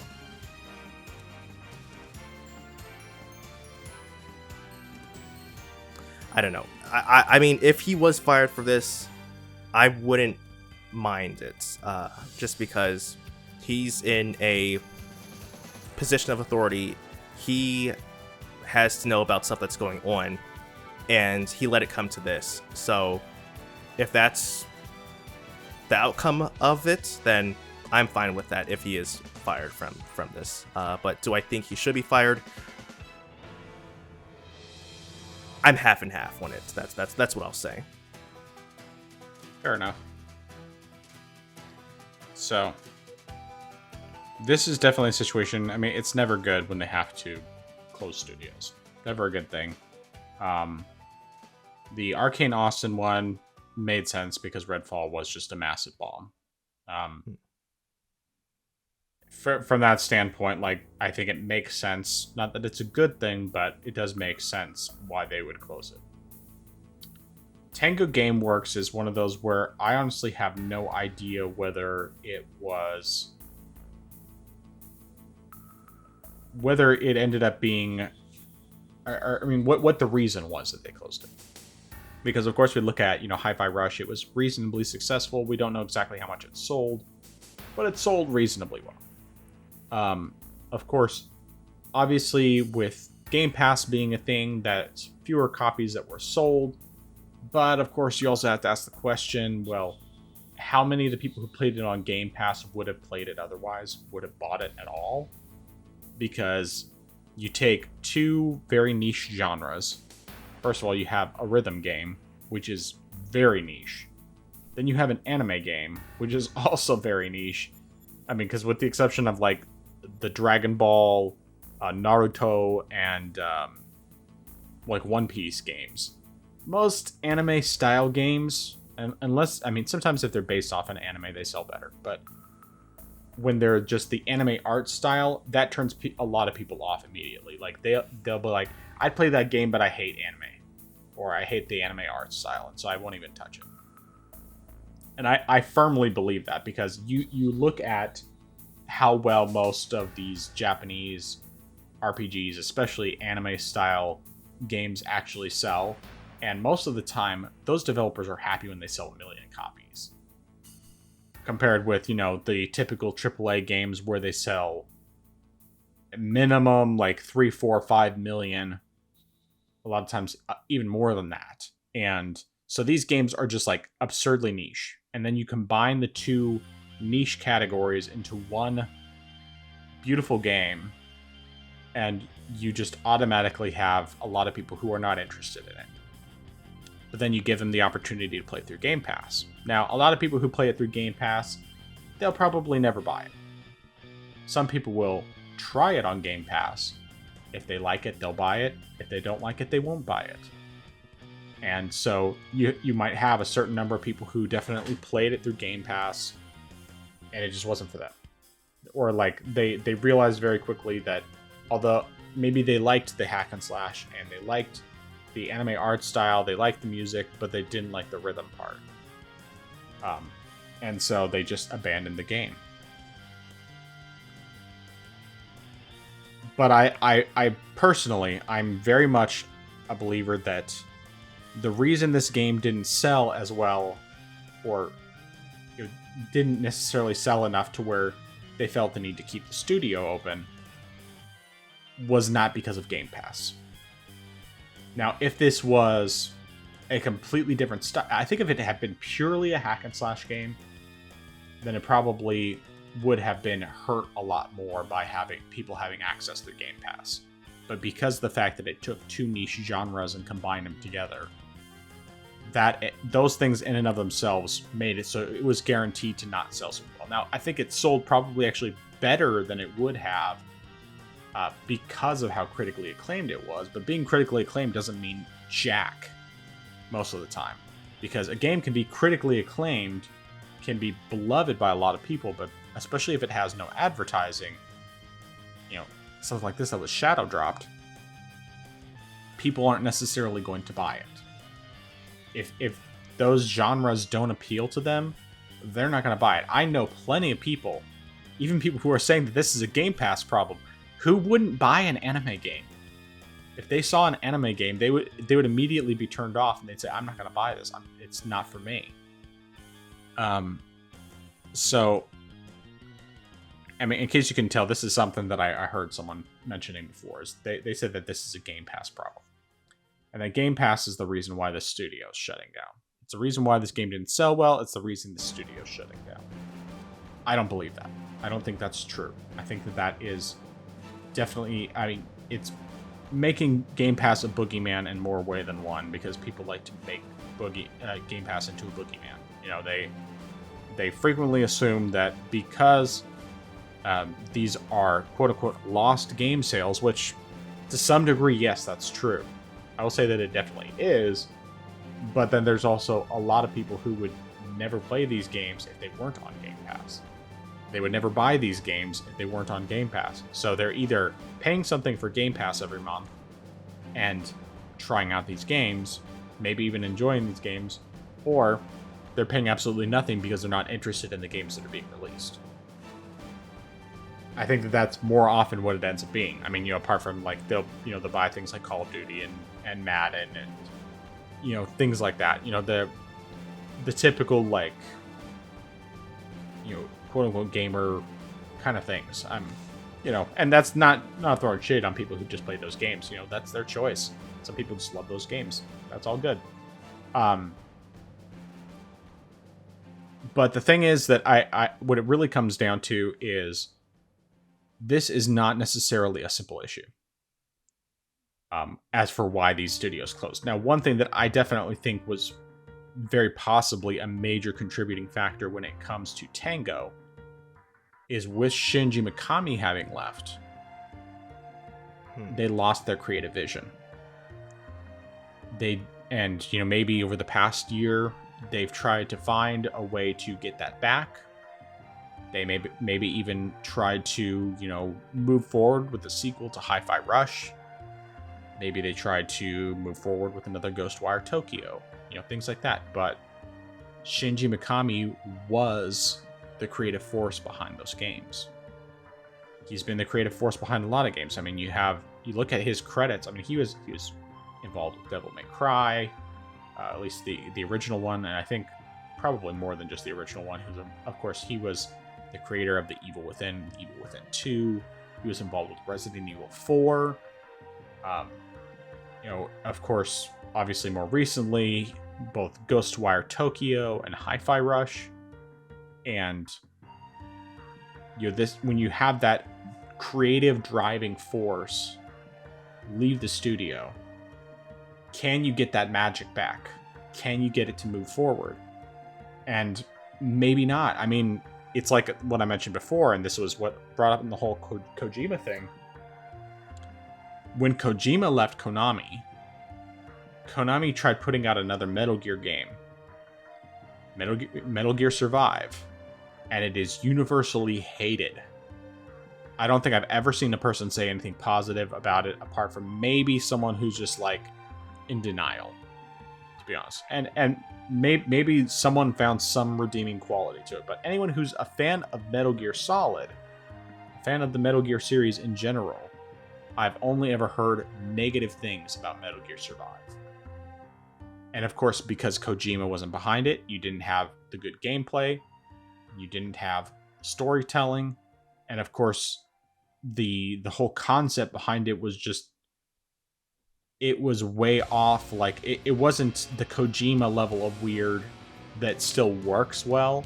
It was just like, you have interdimensional zombies coming, and you have to fight off waves and waves of zombies, I think is basically the premise behind it, which has nothing to do with Metal Gear whatsoever. And it's like, you lost the creative vision, and the game was trash. Nobody liked it. And so then what did they do?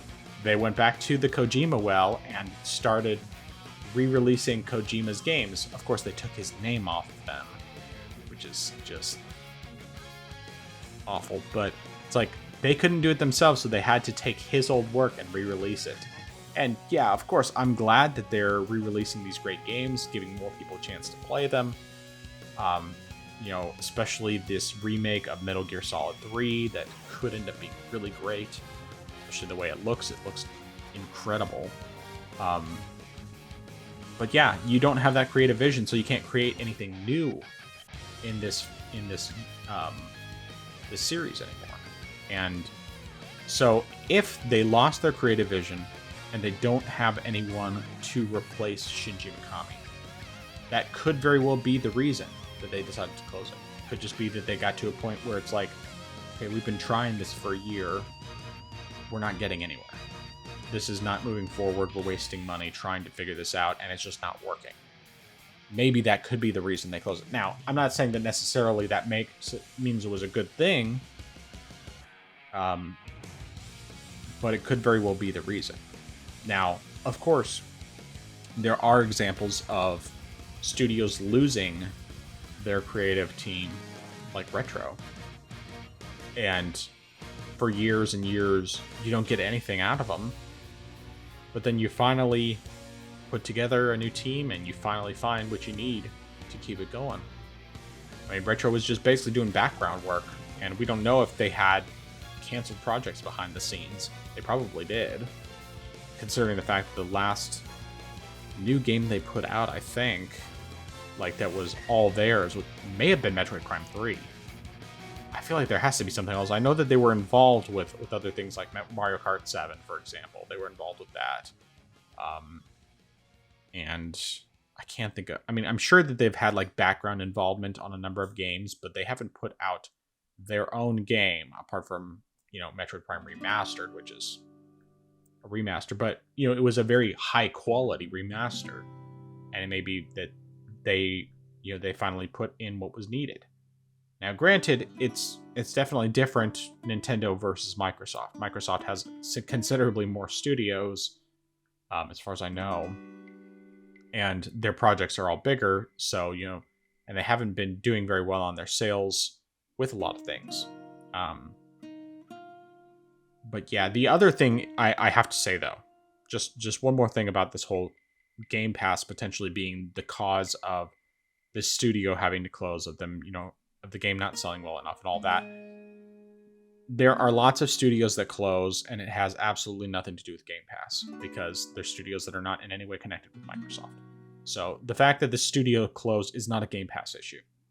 It's just not. You can't say that it's a Game Pass issue when it happens elsewhere, especially with current state of the economy around the world, especially in the US. It's like, okay. The other thing is, if they were to get rid of Phil Spencer, that they would necessarily change how everything's or how everything runs, because I mean, it's really difficult to say. I feel like if you take out Phil Spencer, who is a gamer, may not necessarily be the best for the role in general. I'm not saying that he's done a perfect job. I don't think he has. I think he's definitely made some mistakes. And I definitely think that there may be some legitimacy to getting rid of him. But I also think that you get rid of him, you're going to get someone worse. Because you're just going to get a suit who doesn't like video games, doesn't care about video games. They're about the bottom line. Whether Phil had any involvement in the decision to close these studios or not, the reality is you're probably going to end up with someone who is much more focused on business and is going to look at the bottom line, and they're going to say, these games aren't selling well enough, this game's taking too long, you either hurry up and get it out or you're gone. And to some degree, that that kind of attitude could be good, but it could very well just be that they say straight up, you haven't made a profit in this much time, you're gone. We're going to cancel your projects, you're all fired. I mean, we don't know. We have no idea what will happen one way or the other until we see something happen. And I think that Phil Spencer overall has been a positive force for Xbox, because you look at where Xbox was before Phil Spencer came on, compared to where it is today. Yeah, in some ways it hasn't improved dramatically, but it's definitely an improvement over where it was in the Xbox One generation before he took over. I mean, especially Don Matrick and that whole disaster when they introduced the Xbox One in the first place, and just how... I mean, honestly, I think that was the beginning of what killed the Xbox brand. That, because the 360, it was flying high, it was doing incredible. People were super happy with it, and then you get the Xbox One and all this online-only messaging, focus on TV, and telling people who don't want to be online all the time, don't want to do the Kinect, they can just buy the 360. And that was the beginning of the death of Xbox. And I think that some of the things that Phil Spencer has done have been positive changes that have helped Xbox, but it's also hard to say whether or not getting rid of him might be the right decision. And I don't think necessarily that the studios closing are the reason why he needs to be gotten rid of, but because of the fact that they haven't been able to push Game Pass as much as they wanted to, they haven't reached that goal of 100 million users for one reason or another. I mean, it's really hard to say what exactly it's going to take to move forward in the right direction, and I just personally have a feeling that if Phil Spencer left, we would end up with someone who's draconian and who's considerably worse. And I'm not saying necessarily that they're going to be like Hitler or whatnot. You know, it's not like... I don't think that, but I've dealt with these kinds of people who are far worse, who are just brutal and ruthless, and they think that they're effective in what they do, and maybe in running their businesses the way that they do, they can be effective, but when it comes to the people, they're not helping anyone, and they think that they're going to improve things, but they destroy morale to the point where nobody wants to be there. They're stressed out all the time. They hate being there. And then it just ends up being worse than it was before. So, I'm trying to think if there was anything else I needed to say on the matter. But the TLDL of that is, it sucks that these studios closed. I don't know if firing Phil Spencer is the answer, but I also don't think the Game Pass is the problem, even if there still probably are changes that need to be made. Nice. You brought up something which I didn't even consider about Mikami leaving Tango, if that actually had an impact. And I thought about it, and I went to go back to one of the articles we had before, just because I was curious, did he have any sort of successor or someone who he had trained that could help out with Tango after he left? But it didn't even say. I mean, people said he was a great mentor, but it didn't seem like if he had left someone who he felt would be comfortable with running things. So you might have a point there about him leaving definitely having a huge impact on how people felt the direction of Tango was going to head. That definitely, I think, possibly was a big role there. And going to back to your comment about also with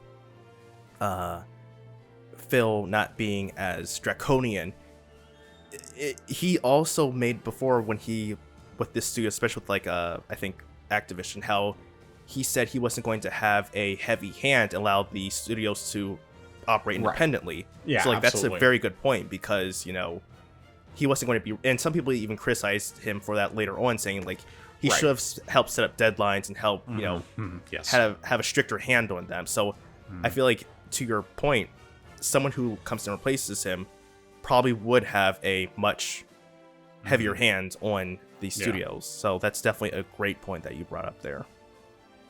Yeah, and I mean, it's one of those things where it can be a blessing or a curse when you have that kind of situation. I do think that maybe he's been... I do think that he's been too lax in letting there be too much freedom to the point where maybe things just aren't getting done. Especially if the product is not coming out as good as it could. But I also think that I think you need someone who's in between Phil and that draconian person. I think that's really what you need for Xbox. And it's so hard to say what exactly is the right move. I think that so many of these people that are saying fire Phil Spencer because of these studio closures and everything else, even though there's studio closures happening everywhere. I mean, it's happening regardless, and it's not just Xbox that's doing it. But so many of these people who are saying that, they're just completely not considering the reality that it could end up being worse if you bring someone different in. And I'm so just completely unsure about what would be the right decision on this. I think that realistically, maybe not fire Phil Spencer, but I think Phil Spencer should consider stepping down at this point, because I know that he cares about it. I know that he's an actual gamer, which is great, but I think his leadership is lacking. And I think that probably is the one major weakness he has, because he cares about the games, he probably cares about the people, but the problem is that he doesn't lead well enough to make sure that things are getting done. And it's like, I get it, he's trying not to be draconian, and that makes total sense. You don't want to be like that, because he may very well have worked for people that are like that and he doesn't like it. But the problem is that he needs to still lead in a better way than he has. And so it may be time for him to step down. I'm not entirely sure whether or not that's going to fix the problem. And I feel like we're probably just going to end up with, if Phil steps down or if Phil gets fired and they replace him with someone else, that the person that they replace him with is just going to be worse and is going to fire a whole lot more people and focus entirely on the big games, which, we don't even know for sure if Phil had any involvement in that decision, or if that was purely a decision of the higher ups, the number crunchers and all that, because ultimately he's not the boss of everything. He's the head of Xbox, but he's not the boss of Microsoft, and he doesn't have the ultimate say. So I don't know. We're just gonna have to wait and see what happens. And I hope that regardless of all this, that there ends up being some positivity that comes out despite all the negativity. I hope that, there was a rumor that Shinji Mikami had been able to recruit some of his former team from Tango to come over with him, but then others have said, no, that's actually not true. And so, who knows on that front, but I just very much want to see these things go in a positive direction. And I think that right now, you can't blame this on a single source or even a couple of sources. There's just too many moving pieces, and we have to consider how it is all across the board and not just Game Pass bad, because I've seen several people say Game Pass bad, and that's the problem here, when we don't know that that's necessarily the problem. Anyway, I think I've said enough. More than enough. All right.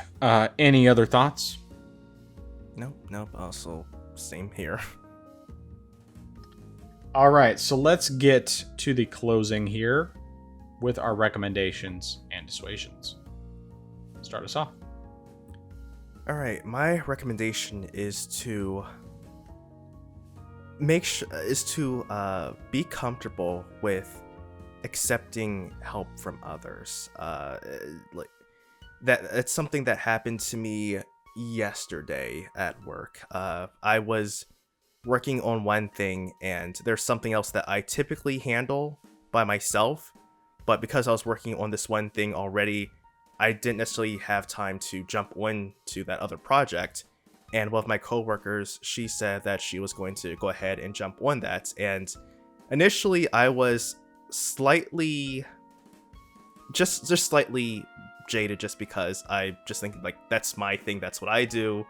Like I can handle that. But then, you know, I step back after a bit and realize, you know, it's fine that she's doing this. I can focus on this one thing, and I can always hop back on once it's done with this project, which I did do after I finished up. And it was actually a good thing, because what I was working on took much longer than I had anticipated.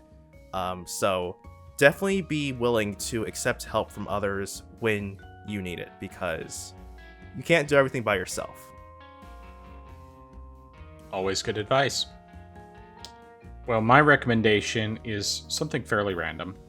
So we had previously bought some of those zero gravity camping chairs. We bought them right before we left Alaska because we had to get rid of all our furniture, and so we got some collapsible chairs that we could have for basically just something to use as temporary furniture in our living room until we moved down to Missouri. And also then we figured, well, worst case scenario, whenever we get our first place, we can always start with this furniture. We have enough seats for all of our family. So we held on to this stuff, and most of them are basically still intact. But the chairs that we got for myself and my wife are these things called zero gravity chairs. And they are basically like camping chairs that are recliners, and they're super comfortable. And you know, you can lean way back in them, all that. But the ones we had were basically worn out. They just weren't really any good anymore. One of them was actually just basically broken.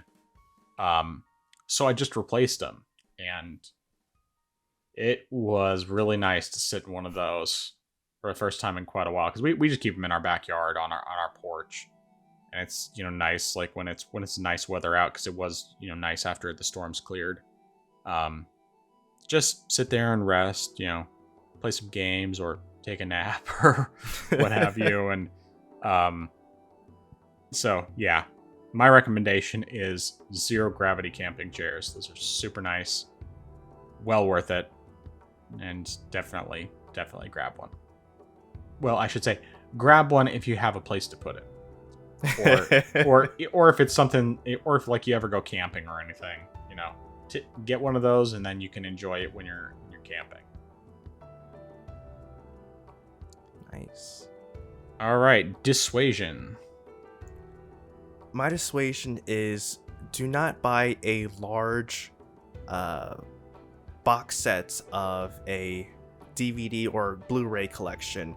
I recently purchased the Batman animated series Blu-ray collection. Mm-hmm. And well, actually I should let me actually go back. I make sure I rephrase what I said, because I think I left something out. Don't buy the large ones from Amazon, I should say, because okay. I bought this from Amazon recently, and it came in. It wasn't as bad as the Batman Blu-ray set I had purchased before, but still with this one, it had there were still some damaged parts within the Blu-ray case, which it's not horrible. Like there wasn't a bunch of plastic just floating around in there, but it still is something that is irritating, because I shouldn't be buying this stuff from them and it's arriving damaged.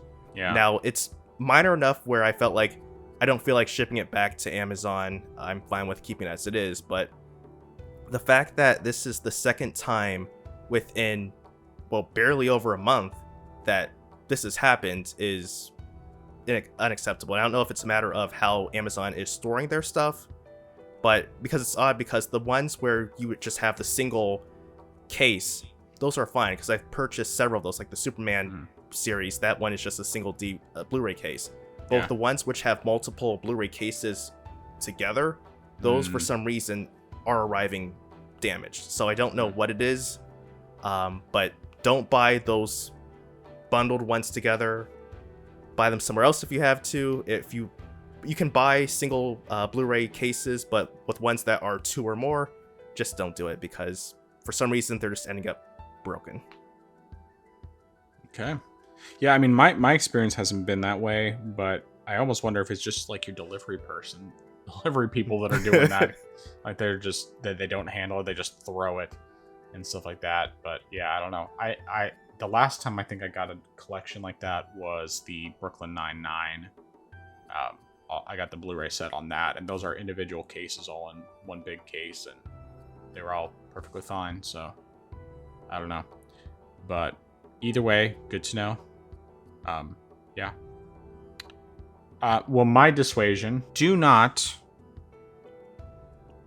go into a situation where you're looking at a controversy, you're looking at, like some really like negative situation, and automatically assume that the very basic thing that you're getting is 100% true.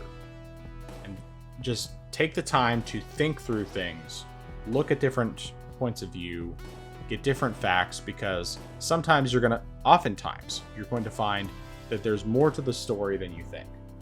I'm thinking a lot about both this Helldivers 2 situation and these studio closures. Not that either one of them are positive, particularly the studio closures, but just that sometimes there's maybe more to it than we're thinking about, and regardless of whether or not you support some of those things, also think through there may be more to the story than you realize. So, TLDL, don't jump to conclusions. Make sure that you actually look at multiple sources and come to a conclusion on your own. So, yeah. All right. Anything else? Last chance. No, sir. Where can people find you? They can find me on my channel, I Am Xeracon, so that's IAMXERACON, so youtube.com/@IamXeracon. Last video I put out was sort of a complement to the discussion of Helldivers 2, particularly focusing on how I think that what gamers did for Helldivers 2 should apply to many aspects of gaming, because as we saw here, we made a difference. You can clearly make a difference in other aspects of gaming as well. My next video, I think I know what I'm going to be doing, but it'll depend. I got something in the mail today, which I'm very interested in showing, but it'll just depend on how I have things set up. So we'll see what happens. But if it does come out, it should be coming out sometime this weekend, I think. Sounds good. Well, you can find me on YouTube at TheFrozenGamer87. My normal weekly comparisons, I'm taking a bit of a break from putting out content. I at least took this week off, and I may be taking next week off. I haven't fully decided yet. But the next thing that's going to be going up for sure is my Helldivers 1 comparison between the Vita and the Steam Deck. So that's going to be a pretty cool one. It's not super long. It doesn't get like really in depth with all of the various systems and whatnot, mostly because of the fact that I haven't played that much of the game. But it's still pretty interesting to see how the game runs on Vita compared with Steam Deck, where of course you can max out the settings and everything else, and still maintain 90 frames per second, plus 5 hours of battery life. But in addition to that, I also have some other things in the works that will be coming out. Probably, at least the first one will probably come out the same week that I do the next comparison. And that is my Dads in Gaming interview series, which I had started back in 2020, and I did 7 interviews. But because it was difficult to get interviews lined up, I wasn't able to do any more beyond that. I have done 2 interviews so far in this resurrection of the series, and neither one of them are ready to go up yet, but both of them were great interviews. One of which is with a gentleman from the Married to the Games Discord, who's also has his own various social media. He's part of numerous podcasts. He's part of like 2 or 3 podcasts, has his own TikTok where he just does really random stuff. And he actually has a degree from Barnum and Bailey Clown College, where he met his wife, and has been married to for 27 years. Really cool guy. So you can look forward to that one. That'll be the first one going up. And then the second one will be with Mr. Timothy Hall, who was one of the 3 founding members of Married to the Games, the podcast. Was there up through episode 190 something, I believe. Or might not have been that long. I can't remember what he said. I know that he wasn't there all the way through 200, though he did come to 200 and joined in on the podcast for that. But it was a great interview with him. It's the first time. He just recently joined the Discord after Gabe passed away, and it's like the first time we've heard from him in years. Since he was still on the podcast. So it was really cool interviewing with him and getting a chance to finally talk to him. And it was a great interview. So 2 great interviews to look forward to. And I think I have some others that I should be able to line up with more content creators who are also part of that Discord. Still trying to get in touch with some of the bigger ones, bigger channels, but my guess is that they just assume I am clout chasing, even though I've already interviewed both Nick Rekieta of Rekieta Law and Josh Taylor at Blimey Cow, who are 2 huge creators. Relatively huge, hundreds of thousands of subscribers each, and didn't do anything for my channel. So that's not what this is about. It's about just conversations with dads about video games and fatherhood. But that's all I got for that. Not Authentic But Delicious is my YouTube cooking channel. That is the next recipe going up is going to be jerk chicken tacos. And that was a delicious recipe. I also have a smoked salmon recipe that I recorded, as well as various others that are coming up. So really good stuff. Looking forward to it.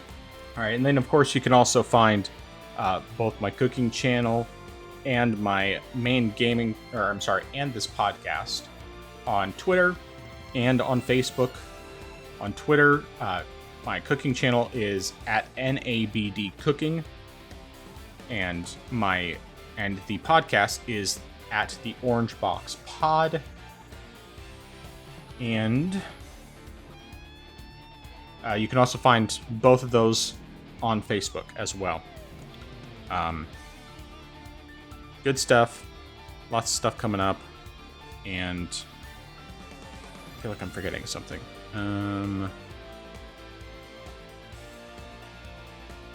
Yeah, that's about it. All right. So here's your real final chance. Do you have anything left before we end? No, I'm good. Okay, perfect. So until next time, I am the Frozen Gamer 87. That is I am Zeracon. We are the Orange Box Podcast. And until next time, find a comfort game to play when you can't find anything else. Orange Box Podcast out.